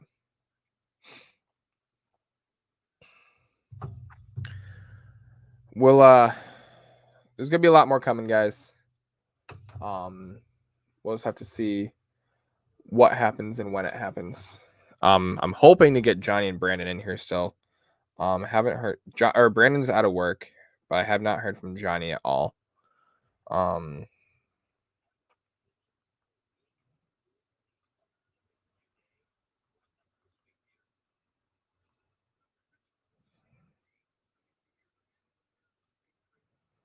Let's see.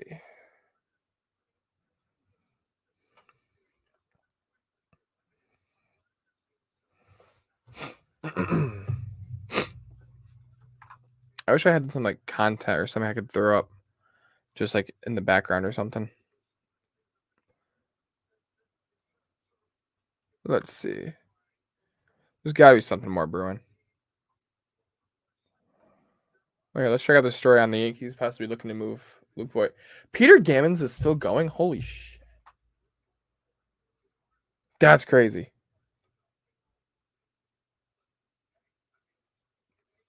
7 teams are in on Byron Buxton. That is absolutely asinine to me. So more than likely, Buxton is getting moved. If there's 7 teams are in on him, that's a little less than a quarter of the league. All right, the Yankees are looking to trade Voit as of today. Newly acquired Anthony Rizzo sliding at first base over him for the remainder of the season, and the Yankees can look to add a shortstop this winter, moving Gleyber Torres to second base and DJ LeMahieu to first. I do really like the thought of putting Gleyber back at second. I do not like him at short. I know it's been kind of hit or miss for him. He did great with it in the minors, but ever since he came to the Yankees and anytime they put him at short, it was not good.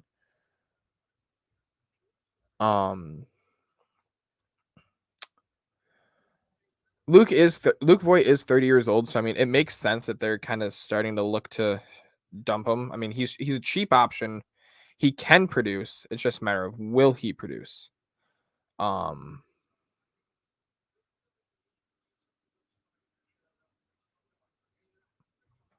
It sounds like if Trevor Story gets traded, it's going to be one to either the Rays, the Giants, or the Cardinals, is what it's sounding like. That's crazy. So think about if the Cardinals get Luke Voit. Think if the Cardinals get Trevor Story. They already have Arenado, Trevor Story, and then Goldschmidt over at first. You could literally put Joe Schmo at second, and you'll still have one of the best infields in all of baseball.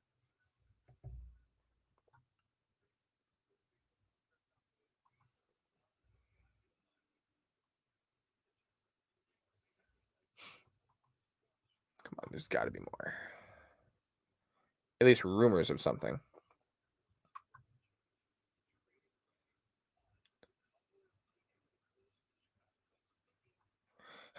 Someone's saying, how about we give Giancarlo Stanton a glove and tell him to go out and field or go home?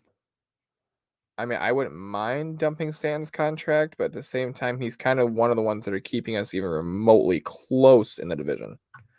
And even then, he's not doing all that well at it.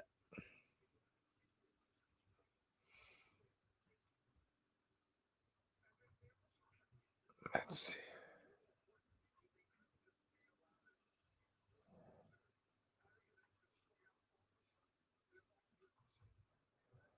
Let's see.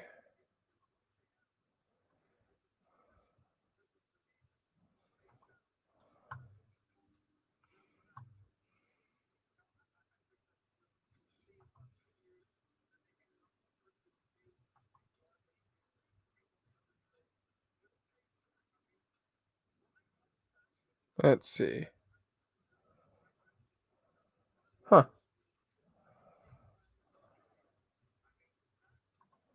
The Chris Rose rotation. That's funny.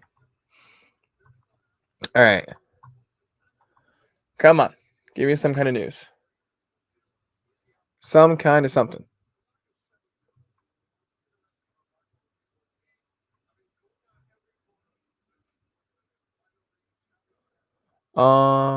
So it looks like the Daniel Norris trade will be just for a simple minor leaguer. There we go. Nothing too crazy. Guys, I see we got some people in here. Let's chat it up a little bit, see what we got going on here.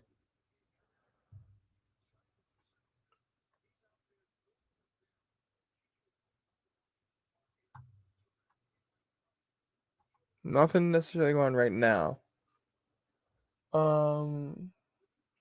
Reese Olson, it sounds to be the minor leaguer heading back to the Brewers. Or I'm sorry, to the Tigers for Daniel Norris. I don't hate that. I really don't.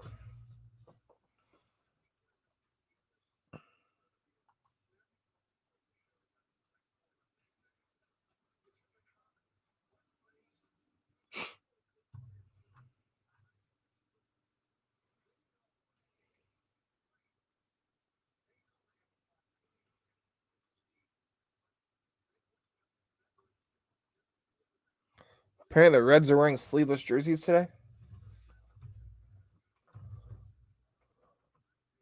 So the Blue Jays have designated Tyler Chatwood for assignment to make room for Jose Barrios.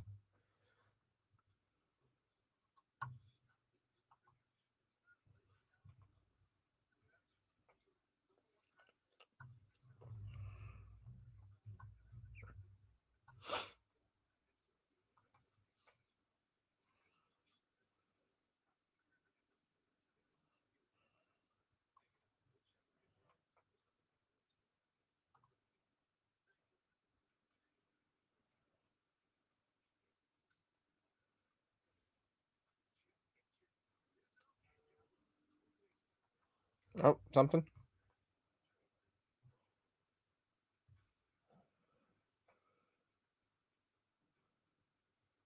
Austin Martin gives the Martin. Nope, we already knew that already. Austin Martin, part of the Jose Barrios trade. We knew that already.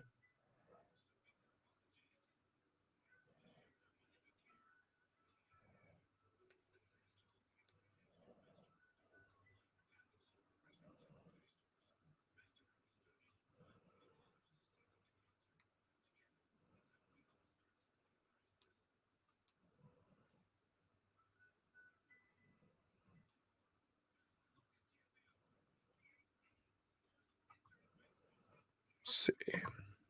Something. Any kind of anything.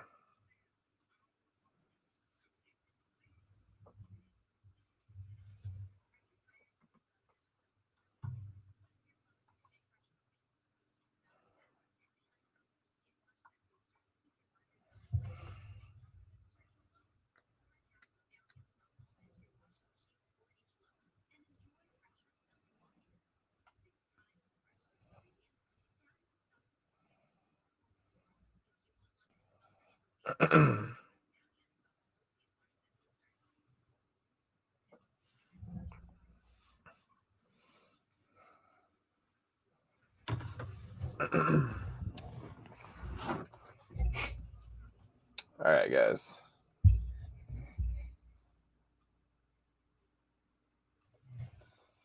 Craig Kimball rumors.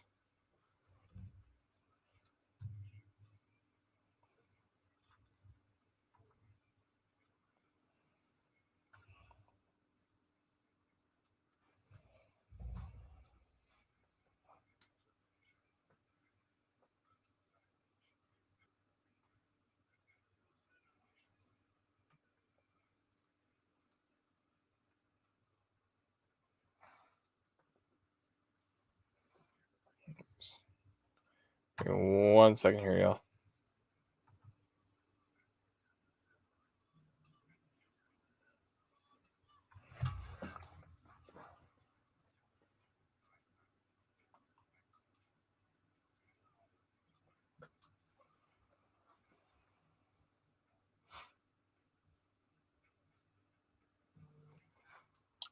Definitely want to see some more moves here going on, but I'm not seeing much.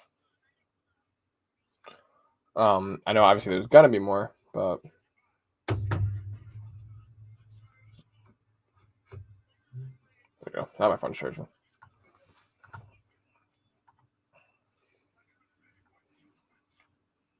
Let's see. Huh. Fuzzy. Parade time. Tyler Chatwood DFA'd. That's fair.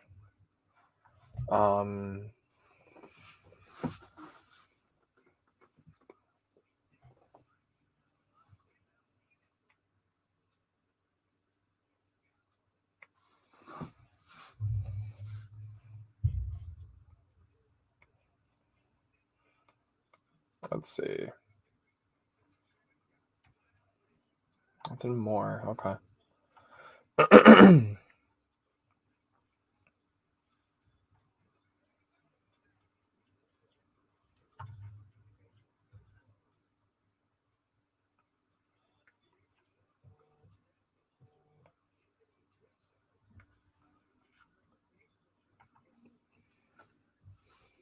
Oh, talking about the Yankee trades again. Okay. I thought there's something new going on.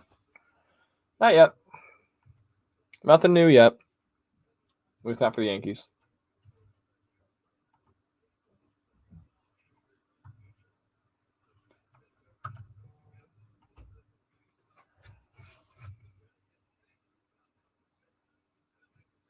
Phillies, Brewers, and several other teams are checking in on Ian Kennedy. Everyone is needing relief. So, Yankees, reunite with your boy of like 10, 15 years ago and get Ian Kennedy. I wouldn't hate that. See Ian Kennedy in the Bronx. He could do a spot start. He could relieve.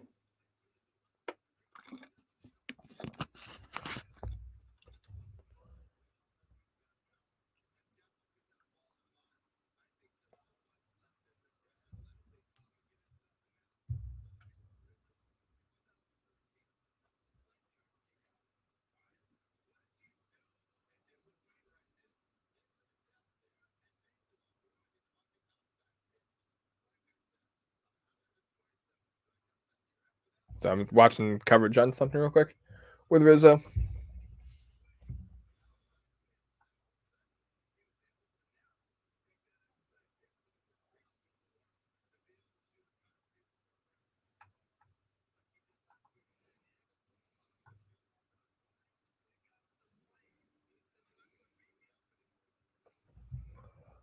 Oh, Luis Cessa apparently made his debut. There's a picture of it.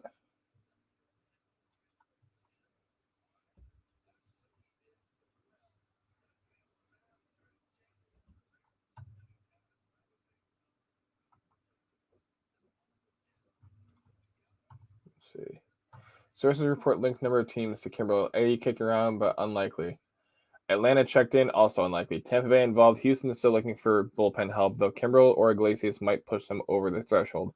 White Sox also mentioned recently acquired Tepera from Cubs.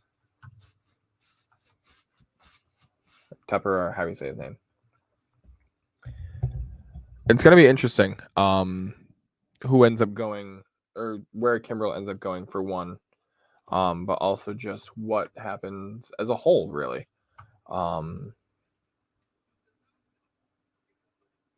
Yep, we knew that already. Jason Beck just tweeted, Tigers have traded Daniel Norris to the Brewers, I'm being told. It's like, yeah, we knew that. Thanks.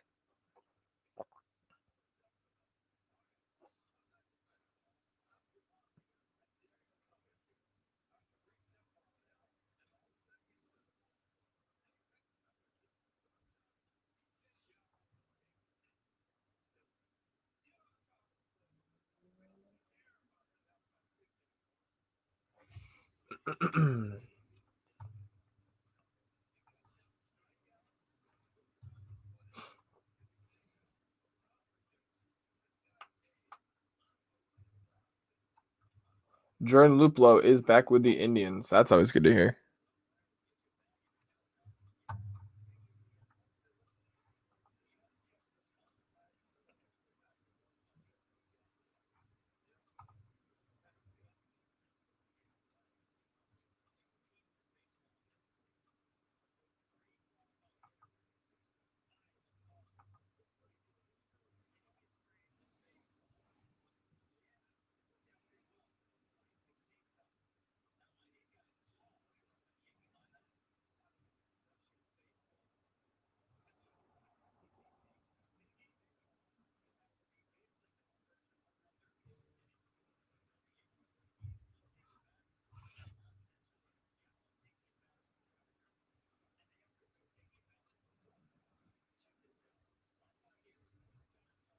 Let's see.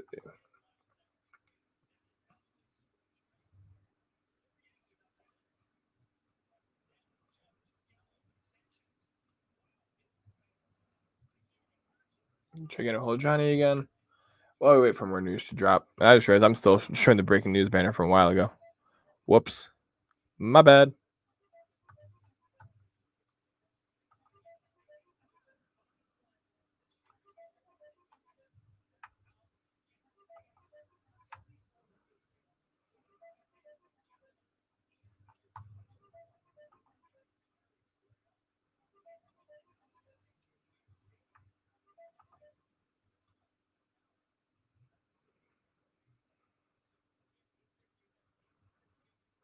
All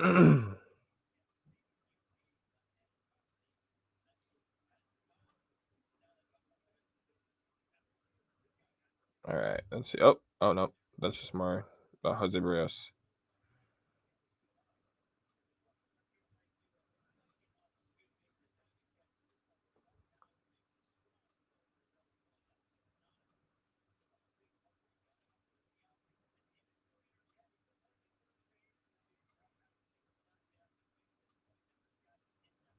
Let's see. It's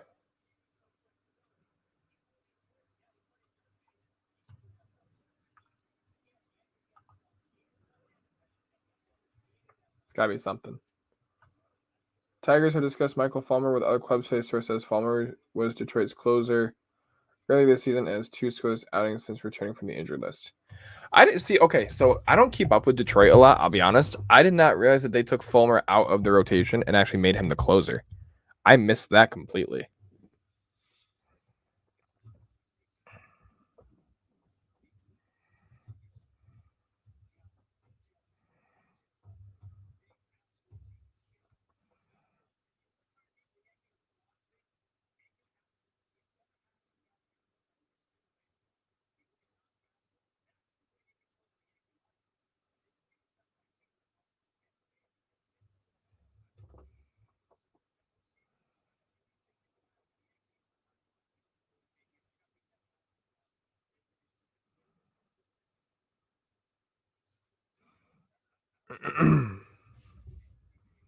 Angels have made Raziel Iglesias available. Very good closer market with Kimbrel, Kennedy, Iglesias,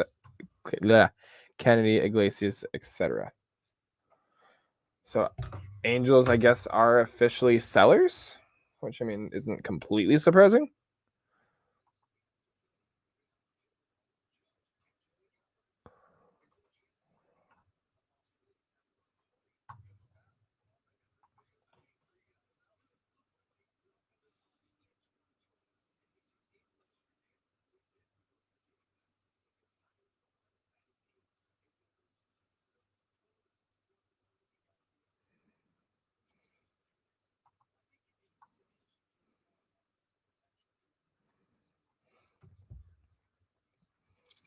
Let's see.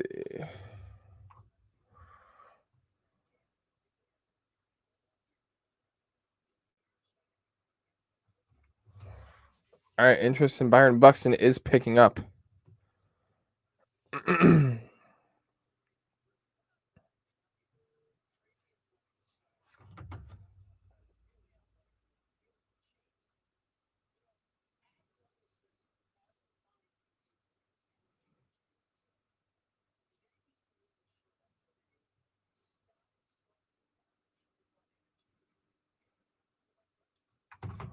Let's see. Come on. There's got to be something else dropping here soon.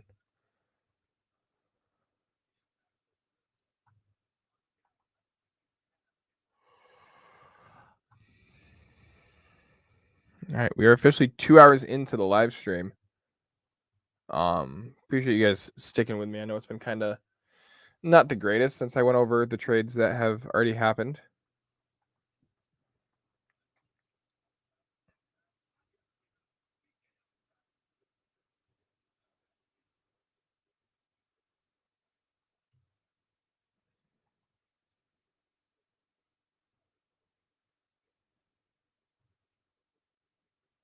Let's see.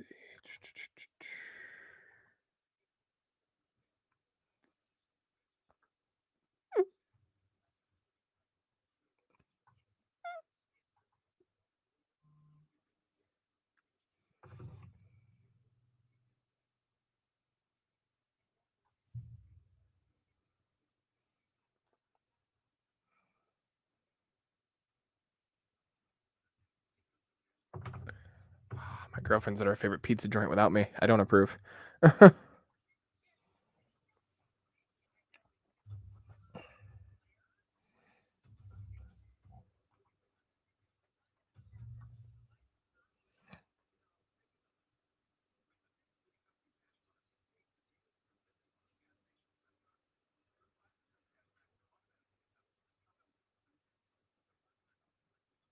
Winnick said that the ask on Trevor Story has dropped and now feels more than less likely that the Rockies shortstop will be traded 2 hours until the deadline. So Story may not be getting traded after all, guys. Story might be staying put. I don't know what happened. Like he was like almost like the name to be moved.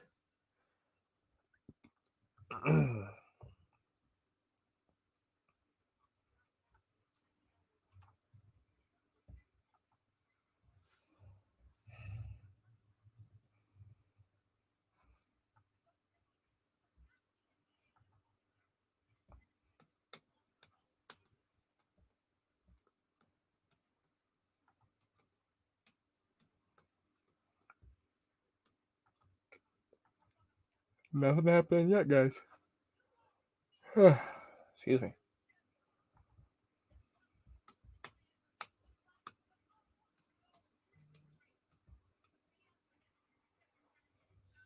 Dodgers and Cubs discussing Kimbrel. Top young Dodger pitching prospect. Wait. Top young Dodger pitching prospects. There we go. Being discussed. So Kimbrel possibly heading out to the Dodgers.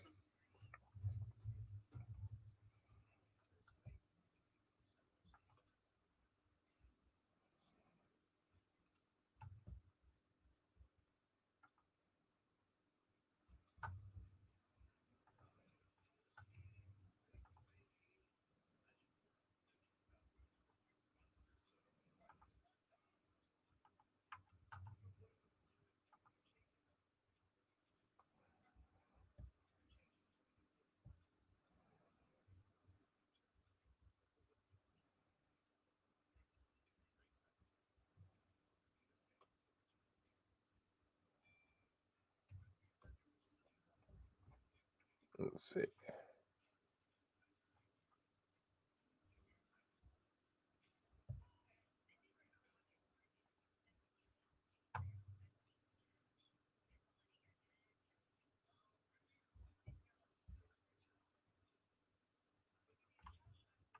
Here's the thing. Did you know that 19 years ago, MLB Network's Cliff Floyd was traded from the Marlins to the Expos on July 11th, then traded from the Expos to the Red Sox on July 30th? Here's what he remembers from those whirlwind trade deadline weeks. Carlos Carrasco's Mets debut tonight in the black jerseys is going to be electric. There's a picture. So Carrasco's getting the debut in the uniforms. That could be fun. Let's check that out.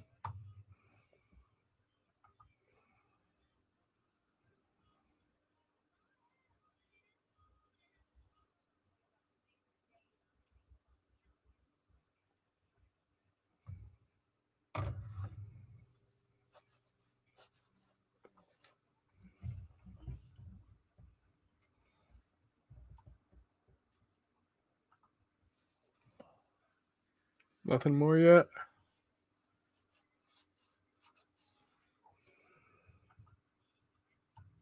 Yeah, that's true.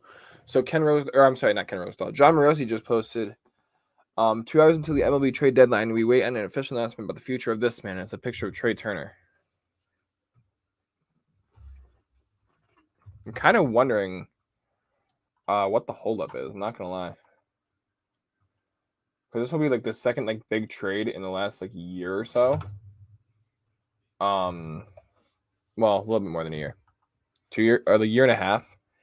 Involving the Dodgers that will have fallen through and has to have been reworked. But my question is will they be able to get this one reworked in time? According to Heyman, the Dodgers are working on on more big things. Of course, that was 2 hours ago.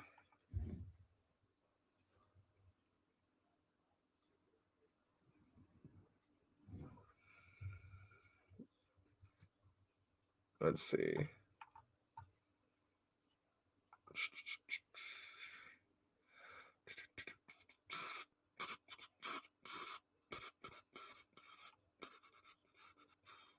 The Blue Jays and Nationals are discussing Yan Gomes.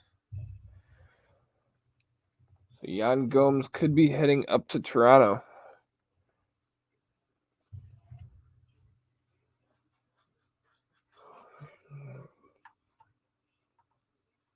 Let's see. Yan.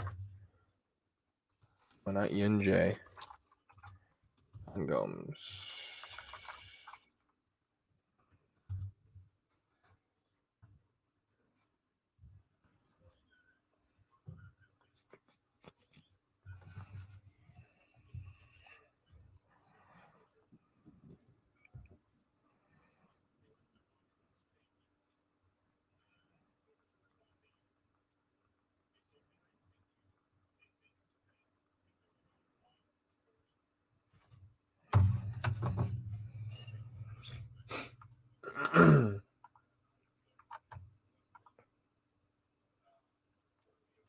Oh, my Marlins are close to doing something. Where'd it go? Twins claim Edgar Garcia from the Reds.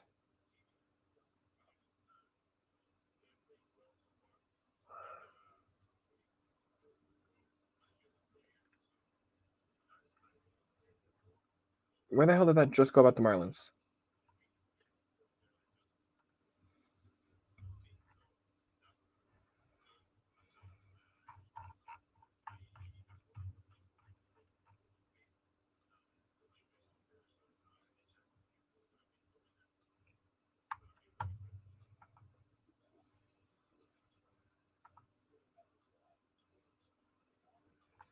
I just saw something with the Miami Marlins. Which who do they really have left to trade? Oh, it was an old. Okay. Old news resurfacing. Is the Adam Duvall.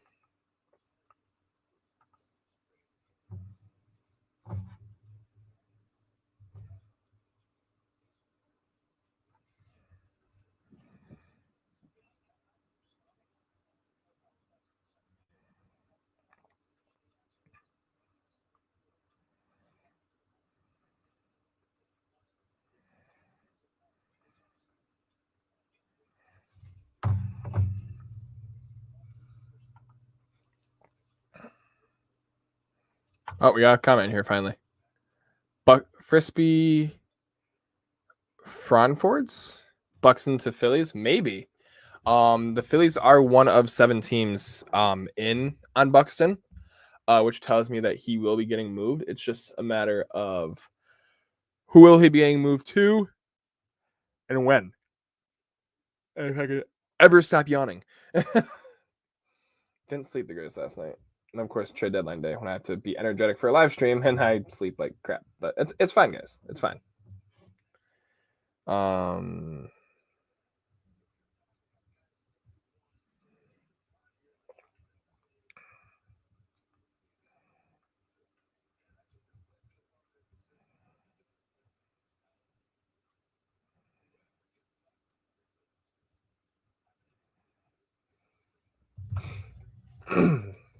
My girlfriend's telling me, just get Langlands and come eat at my house when you're done. I was like, no, because you guys are eating now, and I'm gonna feel weird about eating later. Chatwood designated for assignment. We already knew that. The Reds today sent Nick Senzel and Mike Moustakas on rehab assignments. Josh Oshik elected free agency, and Edgar Garcia was claimed off waivers by the Twins.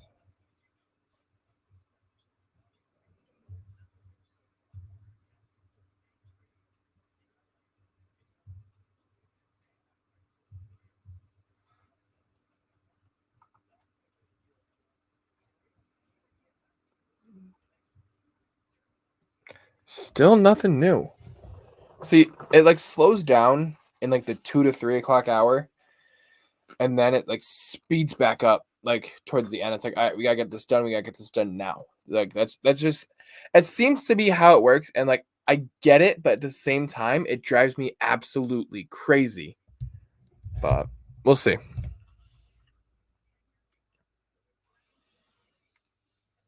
So Jose Barrios, Brad Hand, and possibly Yan Gomes are all heading to Toronto.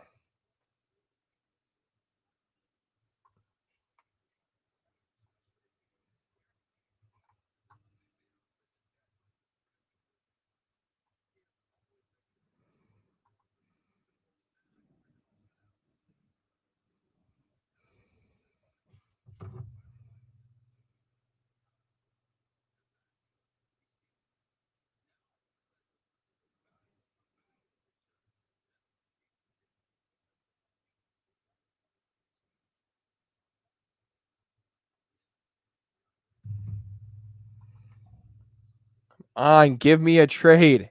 Anything. I don't care if it's freaking a Phil Hughes baseball card for a bag of potato chips. Give me something.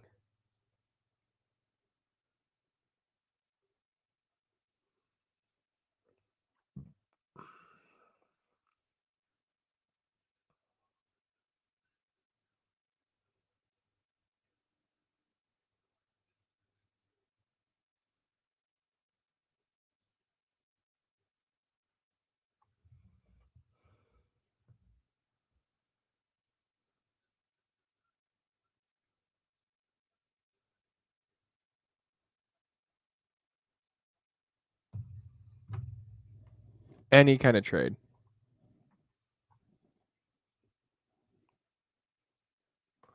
Lots of arms are still in the market. There you go. That's what I was looking for. Okay. All right, we already talked about this one. This was the relievers. Starters though. Zach Davies, Kyle Gibson, Sonny Gray, Kyle Hendricks, Kenta Maeda, Wade Miley, Mike Minor, Michael Pineda, all still available on the starting market. So more than likely one of those guys, if the Yankees look to add a starter, will wind up in pinstripes. Two, maybe even being 4 Yankees themselves.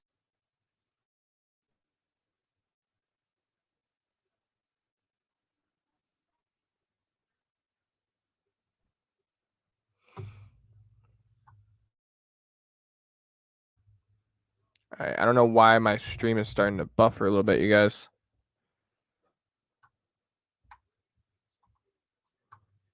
Hopefully it's still okay. Hopefully I'm not losing it.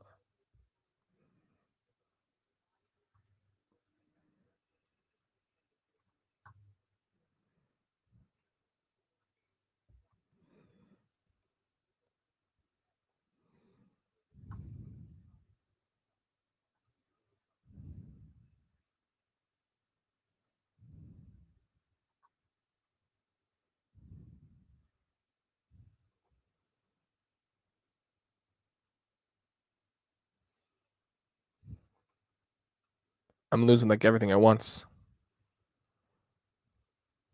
What is going on?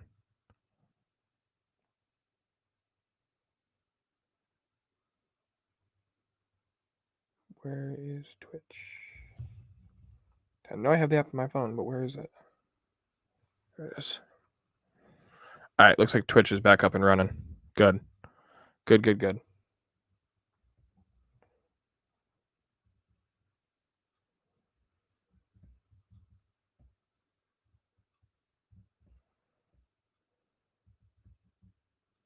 All right, guys. I'm sorry that kind of cut out.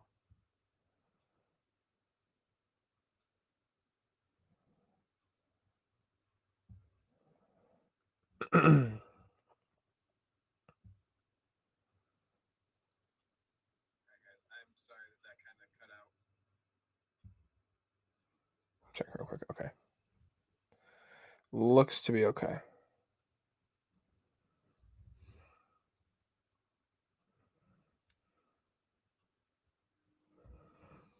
All right. And of course, the freaking MLB Network stream just cut out on me. Hopefully, we can get that back.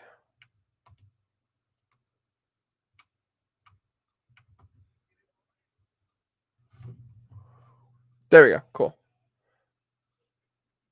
Okay, see, I'm getting really confused because some reports are saying that Story is not going to get moved, and other reports are saying that Story is going to get moved. So like, what's it going to be, guys?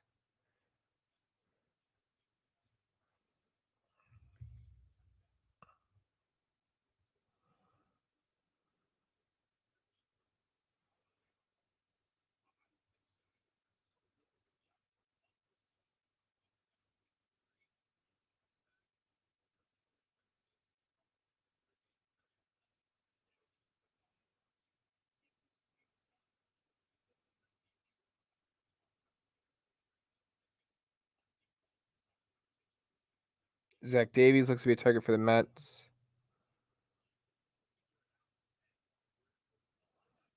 Um,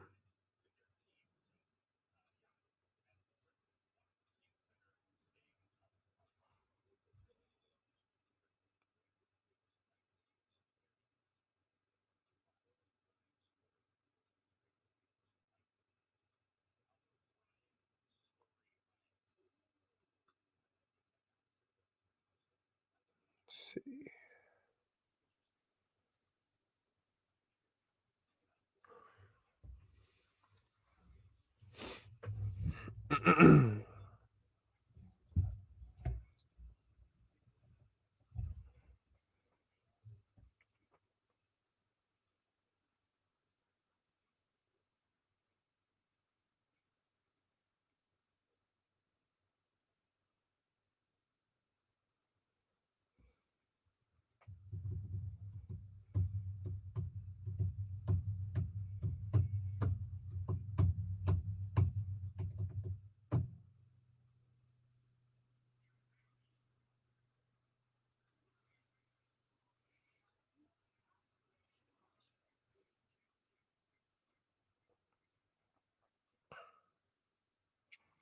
All right.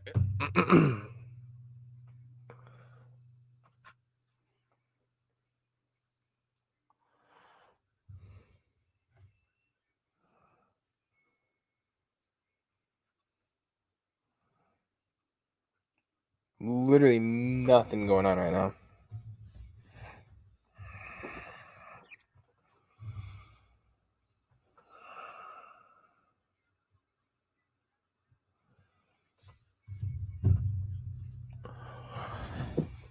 I can't believe there's not a single trade going on right now.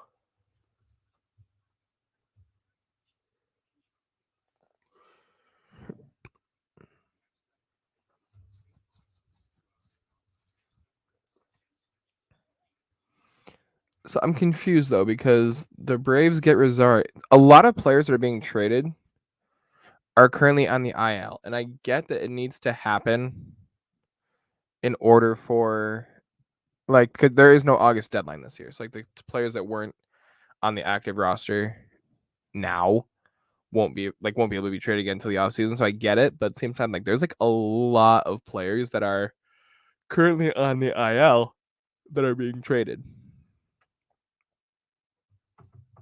Like a lot.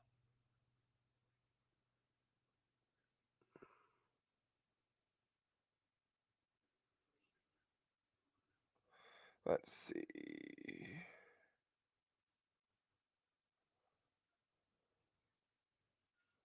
Hearing possibility of Kimbrel being traded to the White Sox. Interesting.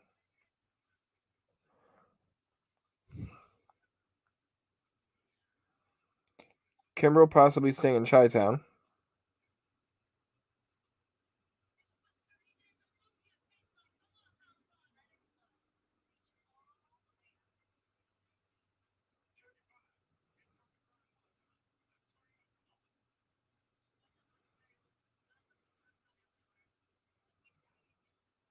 John Morosi. Twin trade talks on Byron Buxton are intensifying. Sources say no deal is close. No deal is close yet. Multiple teams are involved. Will be fascinating. Final 100 minutes before the deadline. Shut up. Craig Kimbrel to the White Sox confirmed. Holy shit. Okay. So now the White Sox have Liam Hendricks, Craig Kimbrel, and Aaron Bummer.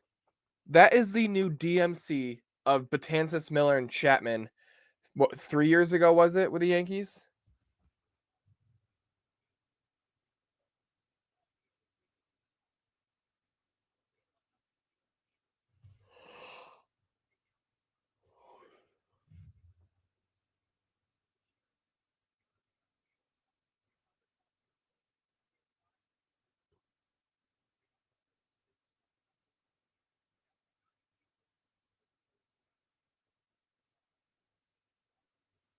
That's crazy. Apparently on Tuesday, Dan O'Dowd literally called Scherzer and Turner going to the Dodgers.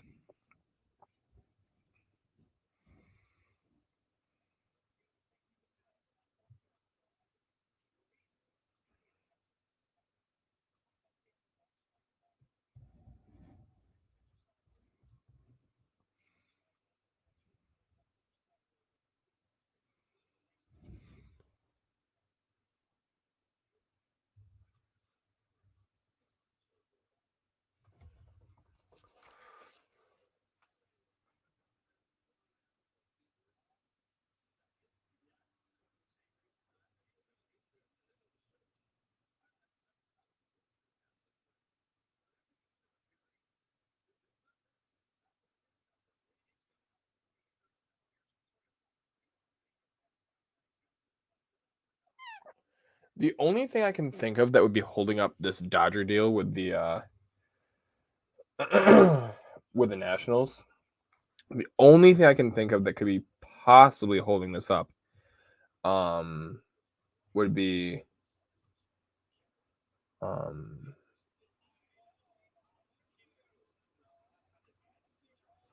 yeah. The only thing I can possibly think of would be that they're trying to figure out the money aspect. Because Scherzer is not on a cheap contract. All right. So another domino falls for the Cubs in losing Craig Kimbrell. So that leaves Baez, that leaves Bryant, that leaves Contreras. That's not to say that it happens, but that's what's left.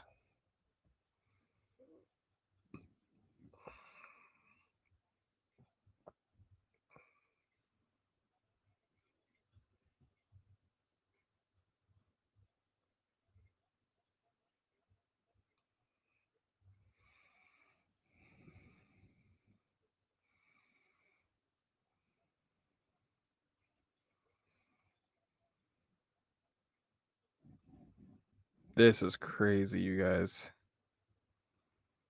So that's two separate trades that um that the Cubs and White Sox have made. They got Ryan Tepera, now they got Craig Kimbrell. They also still obviously have Michael Kopech, Liam Hendricks, Ryan Burr, Jose Ruiz, Ronaldo Lopez, Aaron Bummer. Good God. Okay, so this just in, the Chicago White Sox are running away with the AL Central. Signed, sealed, delivered. It's done. AL Central will go to the Chicago White Sox.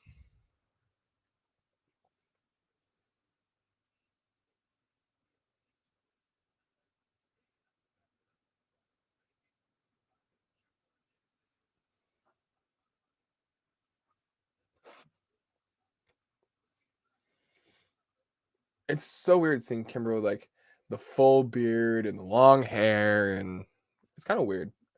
Like I like it, but it's weird.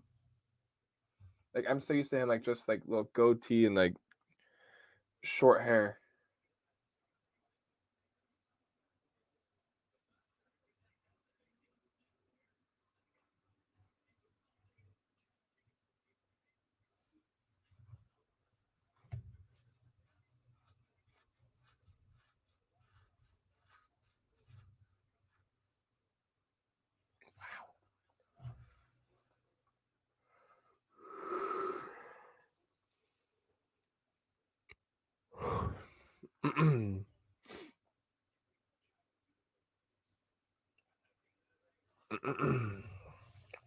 Yeah, so there's another domino.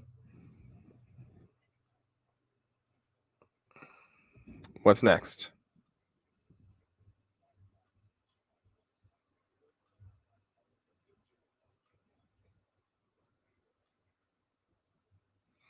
Oh, please tell me Joey Gallo is wearing number 13 for the Yankees. Please tell me that's happening.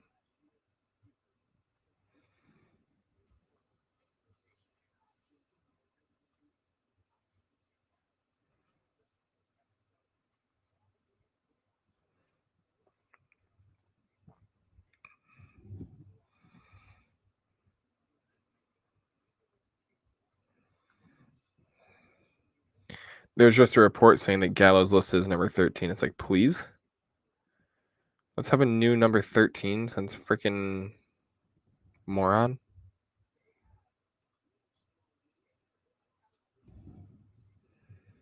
Since Stray Rod, since Aroid, whatever you want to call him.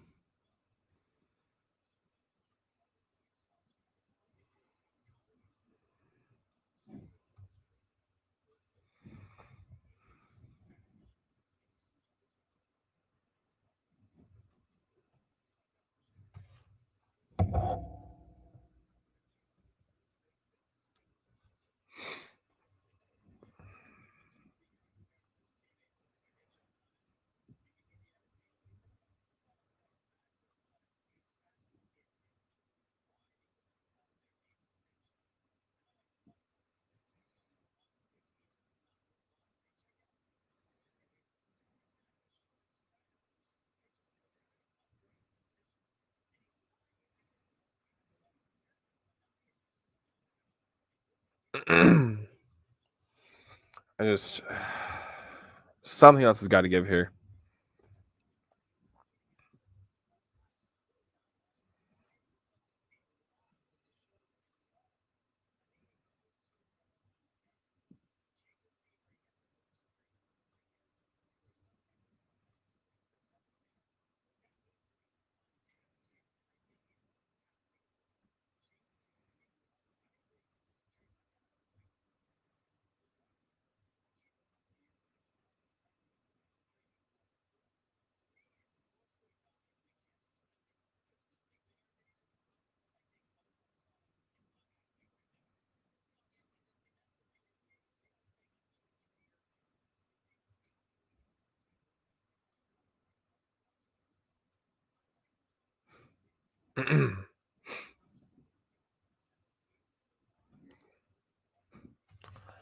Oh god. Wait.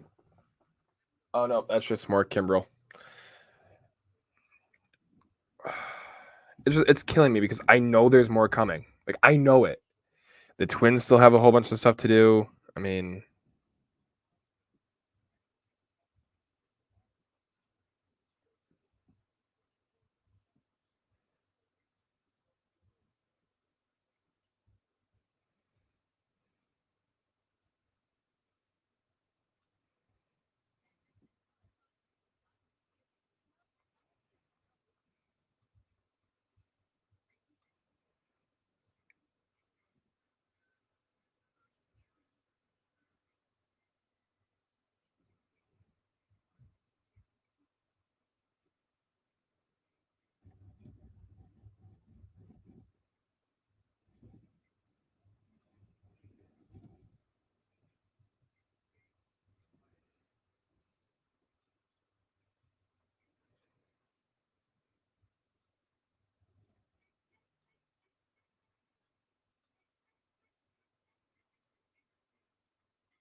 oh my god. Like it kills me because I had these guests line up to come up here. One of them I know had to work, but the other one I have no idea what's going on.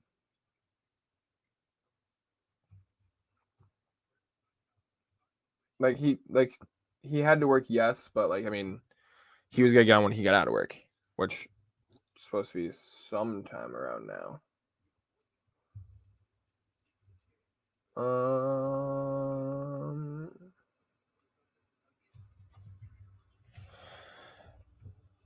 So according to the Yankee website, and we don't know how accurate it is, But Anthony Rizzo is listed as number 48, and Joey Gallo is listed as number 13.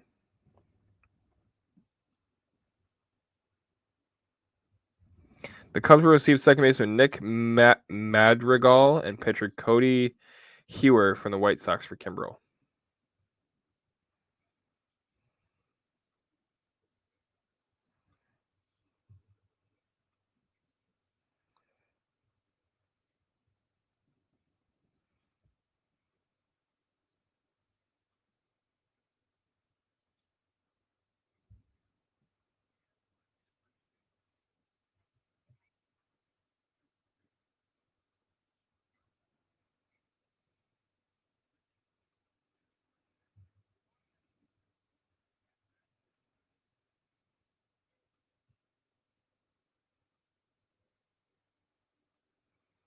So Byron Buxton is still getting more interest, so it could happen. Byron Buxton might end up being traded after all.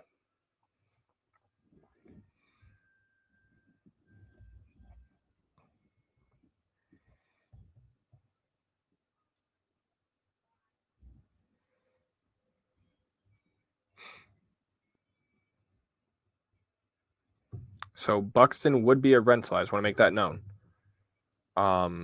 If he gets traded, not to say that the team couldn't possibly sign him, but he would be a rental.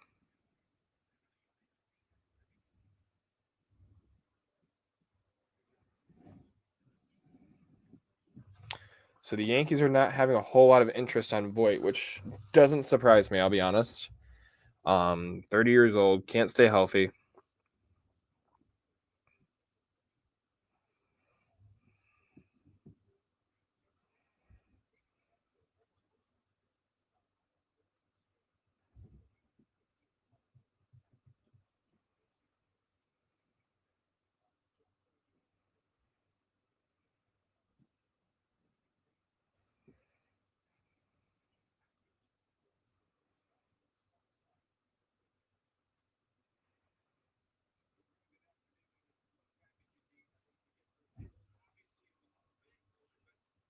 Let's see. Okay. Let's just more of that.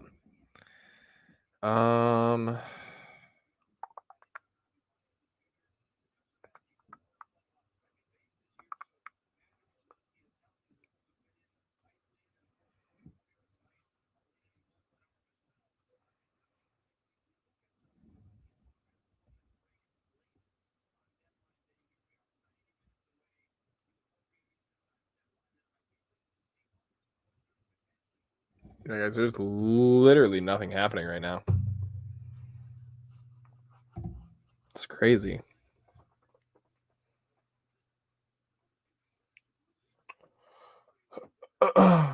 Zach Britton owns reliever record for ERA minimum 50 inning pitch with a .54 mark in 2016. Craig Kimbrel currently has a .49 ERA through 36.2 innings pitched this season. I'm assuming that means the American League reliever record. I'm assuming is what that means.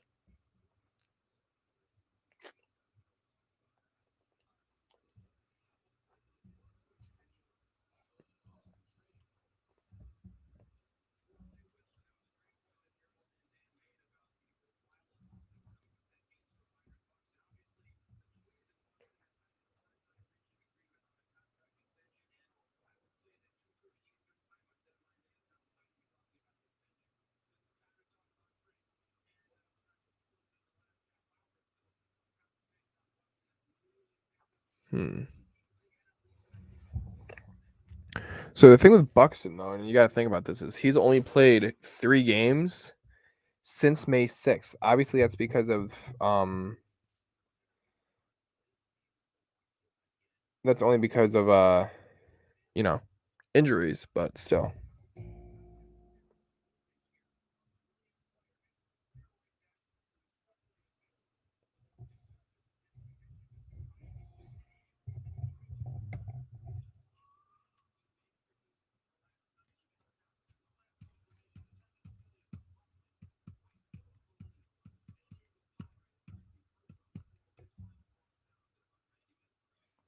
No Yankee rumors at all. So that obviously doesn't mean that nothing's going to happen. I mean, they've already gotten Gallo and Rizzo for crying out loud. But waiting to see if they're going to do more.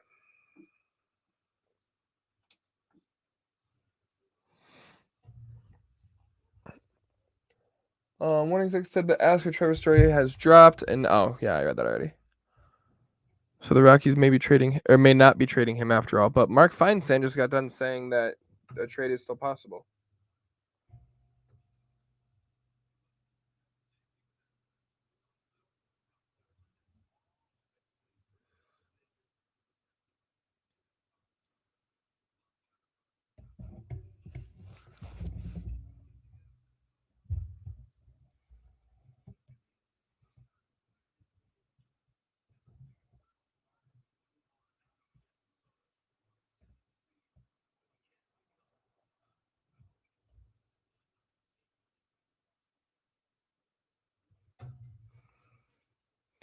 More on Michael Fulmer. Fulmer could finally be getting shipped out.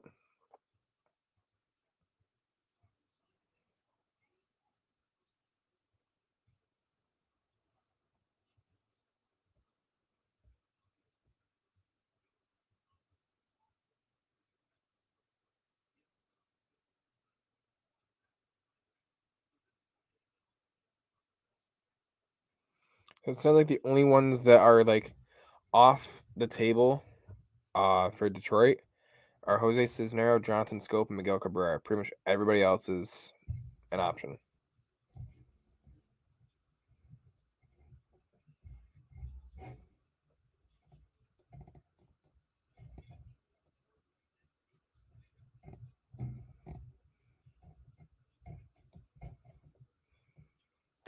Everyone's saying Luke Voigt is not getting much interest. That could be why the Yankees are having a hard time getting a starting pitcher.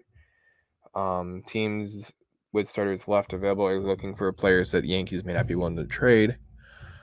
I don't know. I worry about that, but I don't worry about that. The reason I don't worry about that is the Yankees now have Rizzo and Gallo who can potentially add a few more runs a game, or at least 1 to 2 more runs a game. So those games that we're losing by 1-2 runs, we may not have to. However, I am worried about that because there are times like look at yesterday, Garrett Cole of all pitchers allowed 8 runs and we ended up losing, I believe it was 14 or 16 to nothing.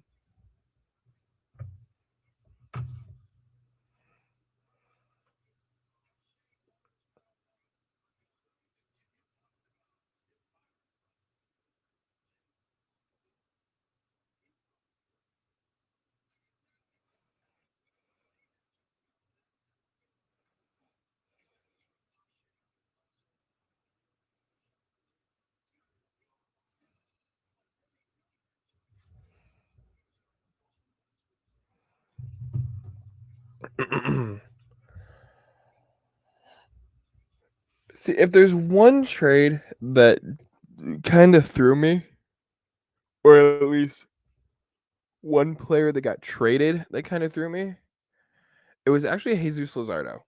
I don't know. I felt like Melvin would have done well with him,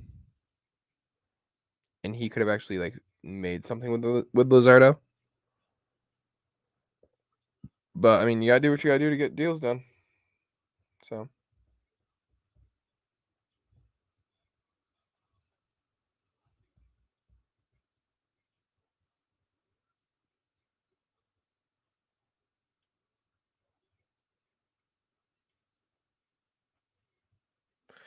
Craig Amsinger saying that the Brewers should go after Luke Voigt.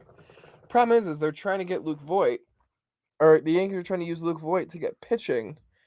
But I don't foresee the Yankees or the Brewers giving up any of their starting pitching. And if they did, I don't know who it would be.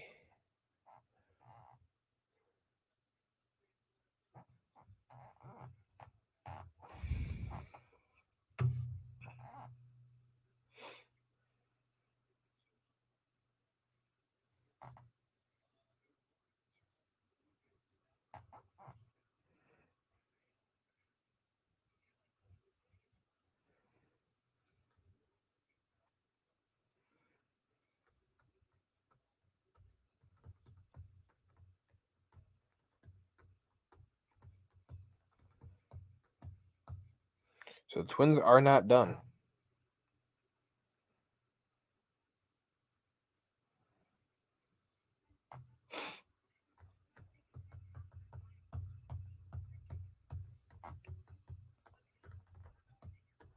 So the Twins are now also looking at Donaldson trades.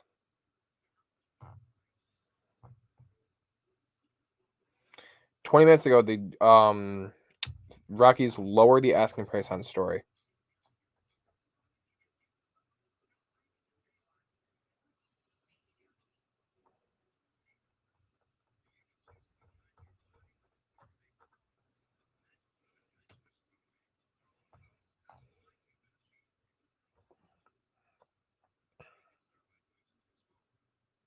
Mets making movement toward Javi Baez, maybe a pitcher in the deal too. Javi Baez, oh dear lord. Okay. I'm gonna take a quick pause for the cause because I want to be here when that breaks. I will be right back, y'all. Just stay with me, and I'll be right back.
All right, guys. So nothing yet on Javi Baez. Let's see. So teams are making progress for Baez. Twins now listening on Kenta Maeda. We knew that. No, we kind of knew that.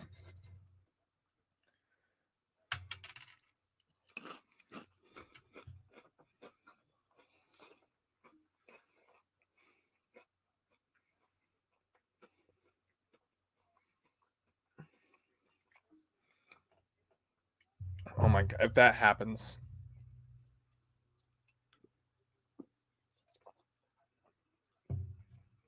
Javi Baez to the Mets. If he gets there quick enough, because it's only 3:00. Not even. If he can get to Queens quick enough, he could potentially make a late entrance into the game tonight.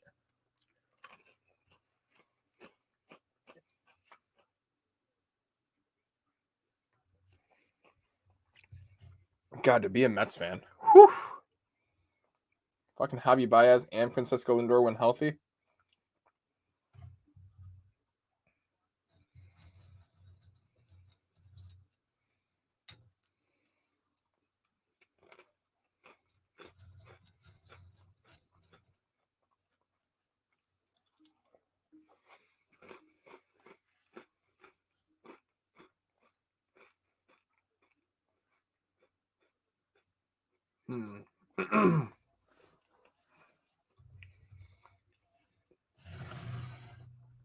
I went down and got some goldfish and a soda to try and wake myself up a little bit.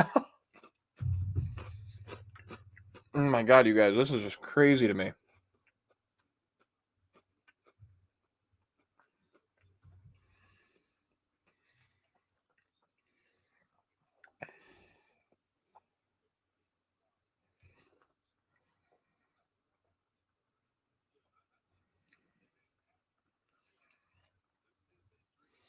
I'm just trying to think of what, when everyone's healthy, what that infield would even look like for the Mets. Let me pull it up again. So my question is, do you put J.D. Davis at third? That's question number one, is do you put J.D. Davis at third?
Oh my God, I just... freaking Javi Baez to the freaking Mets. Ugh.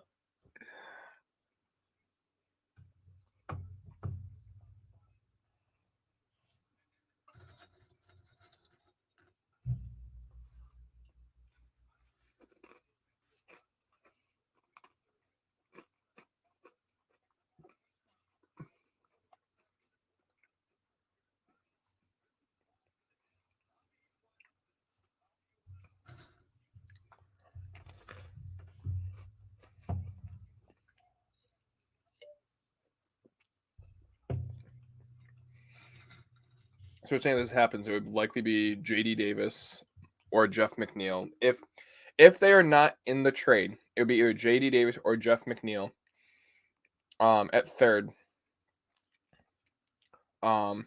Williams versus TBD, yeah, because do they have anybody left? Nationals starting pitcher. It would be J.D. Davis, Jeff McNeil third. Lindor short, Baez second, Alonso first. With Smith, Nimmo, and Conforto. That's crazy to me. Focus. There we go.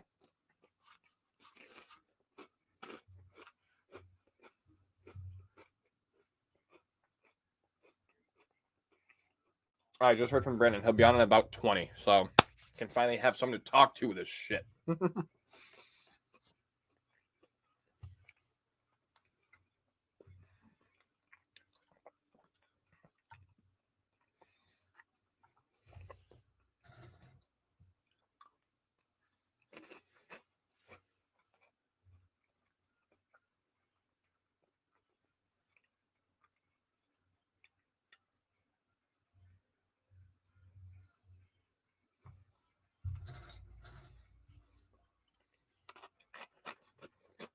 So I plan to have the stream go, guys, until about 4:15, give or take.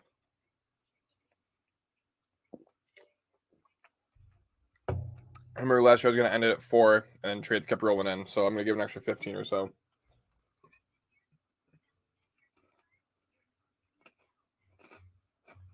Double breaking news. Holy shit. Okay. First things first.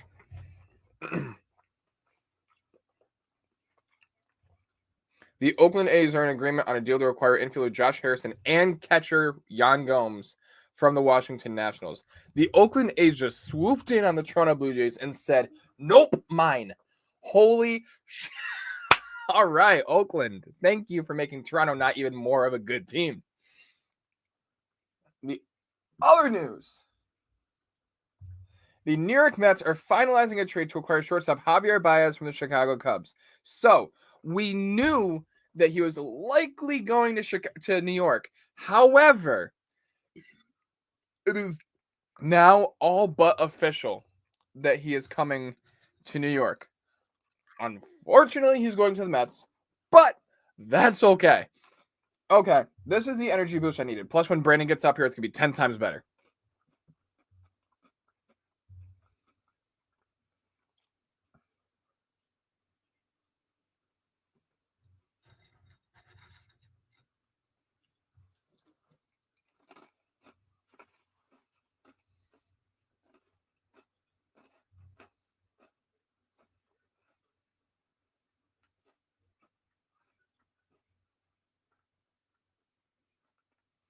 So the White Sox are paying the remainder of Kimbrel's contract. Why do I feel like Draft Night Mark is going nuts right now? Hang on. Obviously, I can't play the audio, but I need to look at this. I feel like he's just going balls to the wall insane right now.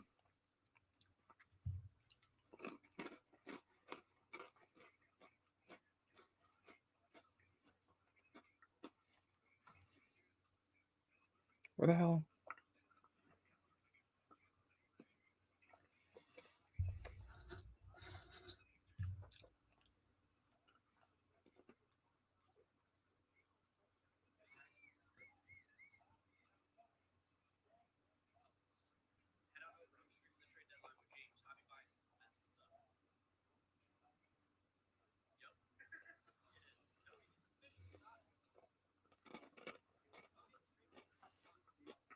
That's freaking crazy.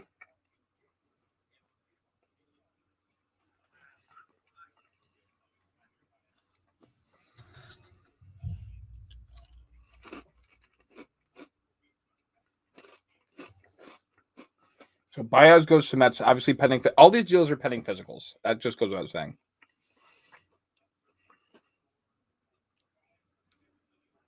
Shut up. Seriously?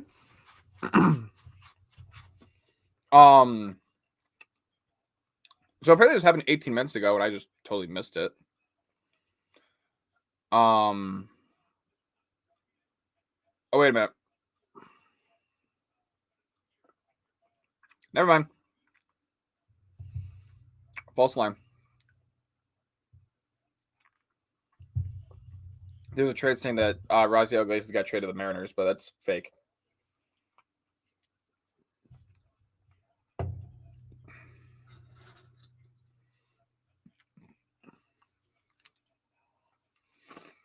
Whoop.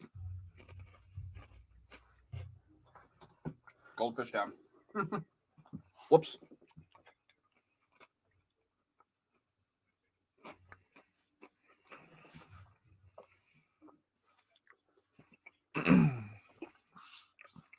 My question is, what are the Mets sending to Chicago? Because it can't be.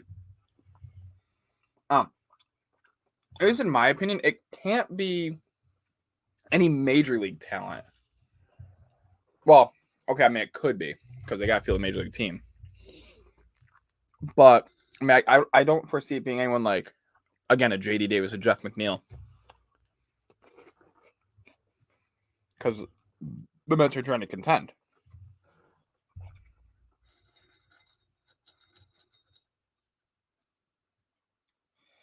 Okay, so the trade isn't just Javi Baez; it's Javi Baez and Trevor Williams.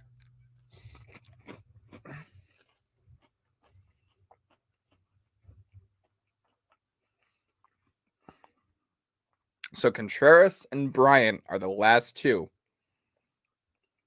aside from like Ian Happ and.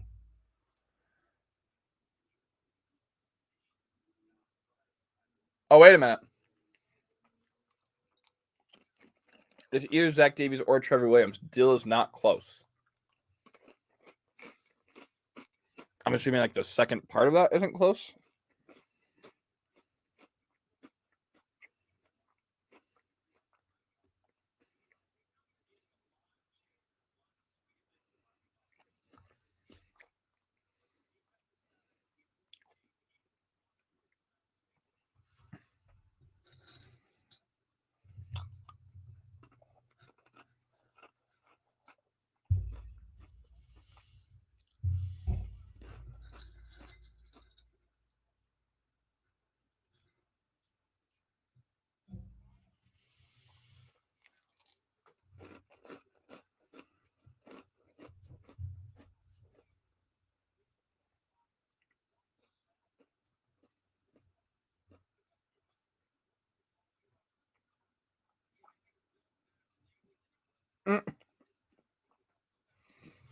Okay, John Heyman needs to retire.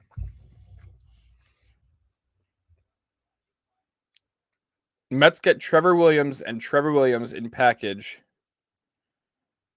Really? And even then, it's not Williams, it's Williams.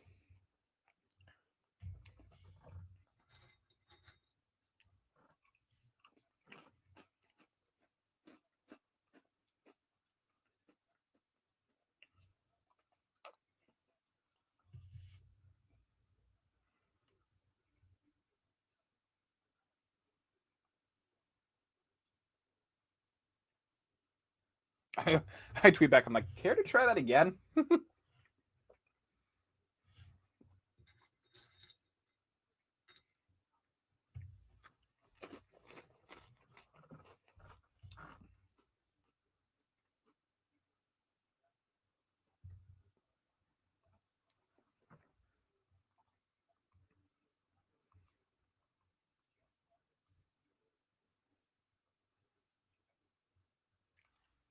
I just texted Brandon, I'm like, holy fuck, the Cubs are dismantling.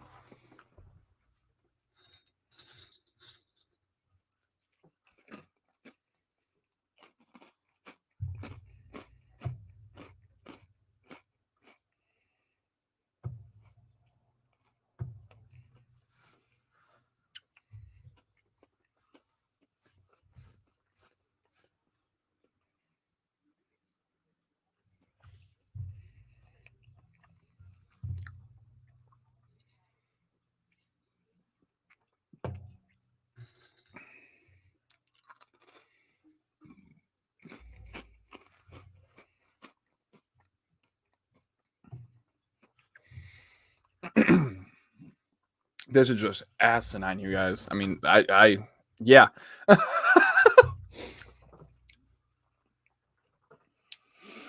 Brandon goes, holy fuck. Literally.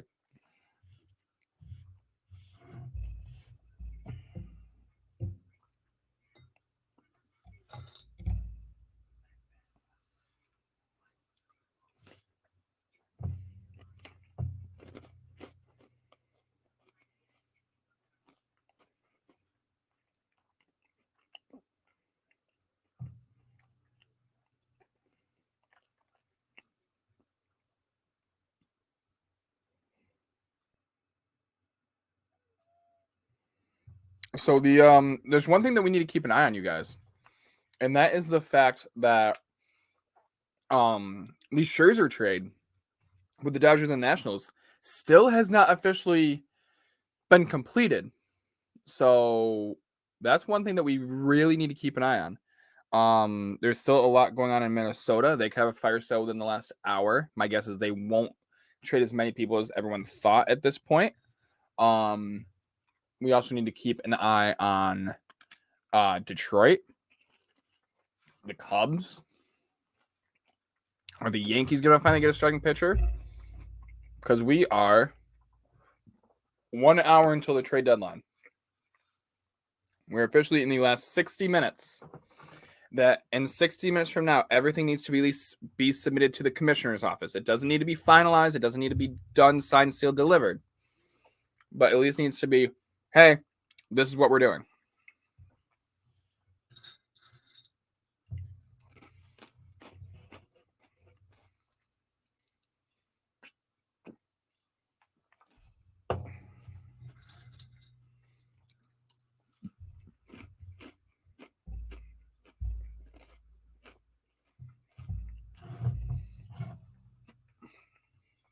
I don't think there's even been anything posted in a while on the Scherzer trade.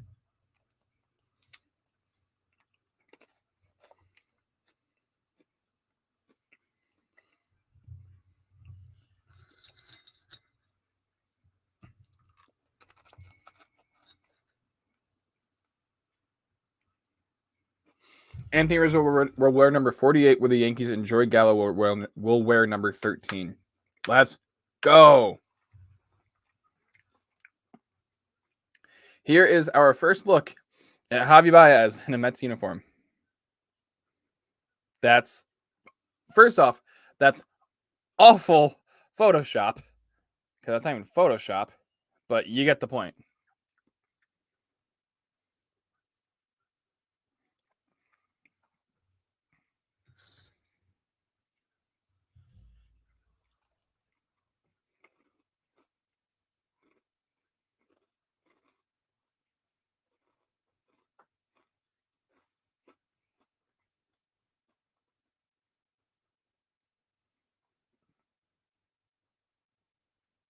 Let's see.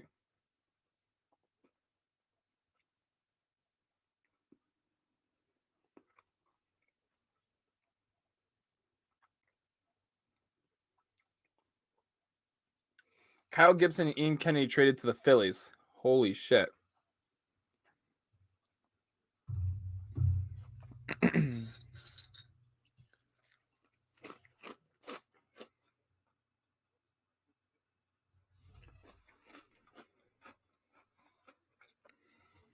So the Phillies just made some moves almost to counteract the Gibson trade, or the Baez trade, rather.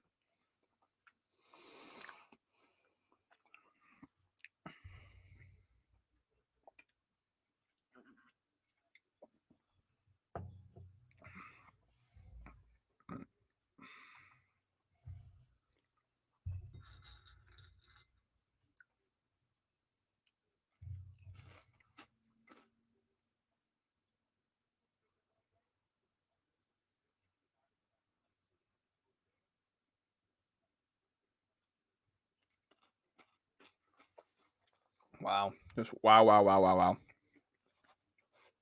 I am very, very surprised.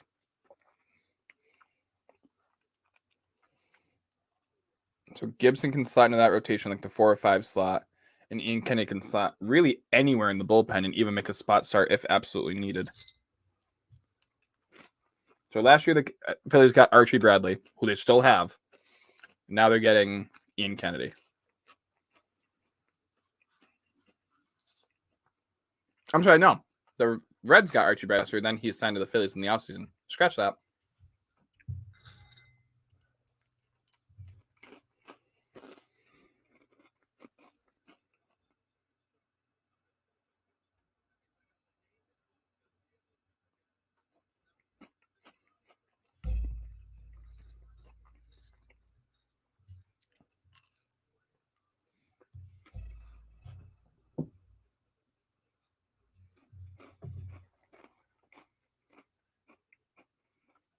Moroski tweets, it's official. This is the best trade deadline ever. I agree.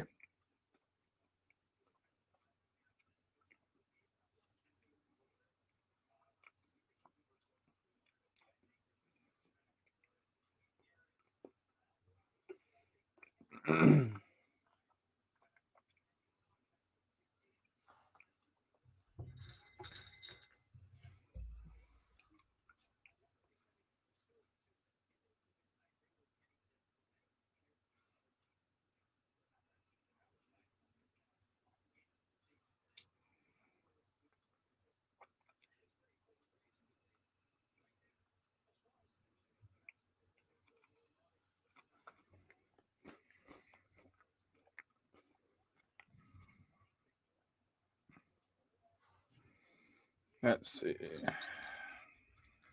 What else is going on?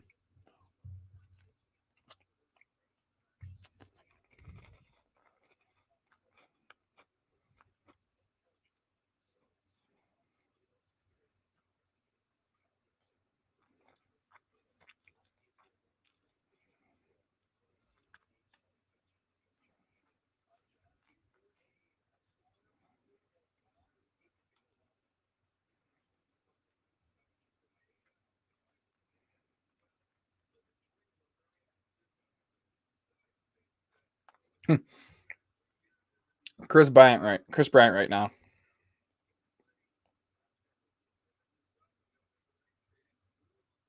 Accurate. But I mean, he at least still has Contreras. Oh, look who finally decided to show up.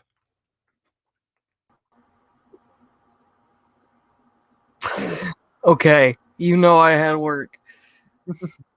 And I had to pay court fees, so you know that. Which, that fucking hurt. My pocket more than anything. I'm just glad it's over with now. And the one thing I found out about the one thing, I only got to pay $100 a year. So I'm in a great mood. Well, to reassess your mood, where would you like to begin? Would you like to recap? Or would you like to talk about what's currently going on? What's currently going on right now? The shit with Baez? So Javier Baez and Trevor Williams to the Mets pending physicals. We don't even know what the return is yet. There's also Kyle Gibson and Ian Kennedy being traded from Texas Rangers to the Philadelphia Phillies. Also don't know the return yet. Texas is tearing themselves apart too. I saw that one coming from the word go, though. Once they traded Odor back in April, I'm like, it's over. Yeah, no. They were done.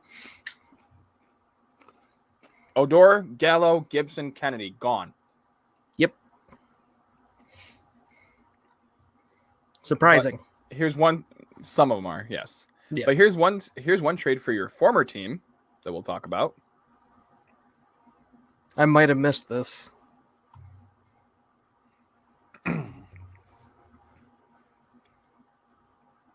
For Aldo Ramirez. Huh. I mean, Kyle Schwarber, our outfield wasn't that good. Correct. However, where they're rumored to be playing him isn't quite outfield? First base. Really? I don't hate it.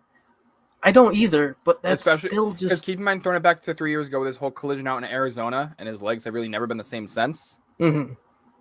Kind of like they did with Hanley, once they realized that he could not play left field like they wanted him to. He wasn't quite as fast. Correct. Figure. Let's see. Anything else going on? Let me check ESPN on my end. Nope, wrong app. Yeah. Oh, God. Oh, shit. Hiccups. But there's one trade that we need to talk about that All right. actually has not officially gone through yet. Okay. I haven't been keeping up just due to the fact of stressing out and work. It wasn't today. It went through yesterday. I already texted you about it. The Dodgers. Oh, yeah. It hasn't gone through yet, and we are 51 minutes until the deadline. Until it's... Wow. It has everything is agreed upon player-wise. My guess is the Dodgers are trying to get the Nationals to cover a good chunk of the salary owed to Scherzer. That's my guess. I mean, that would be the smart move for them to acquire Scherzer anyways. Mm-hmm.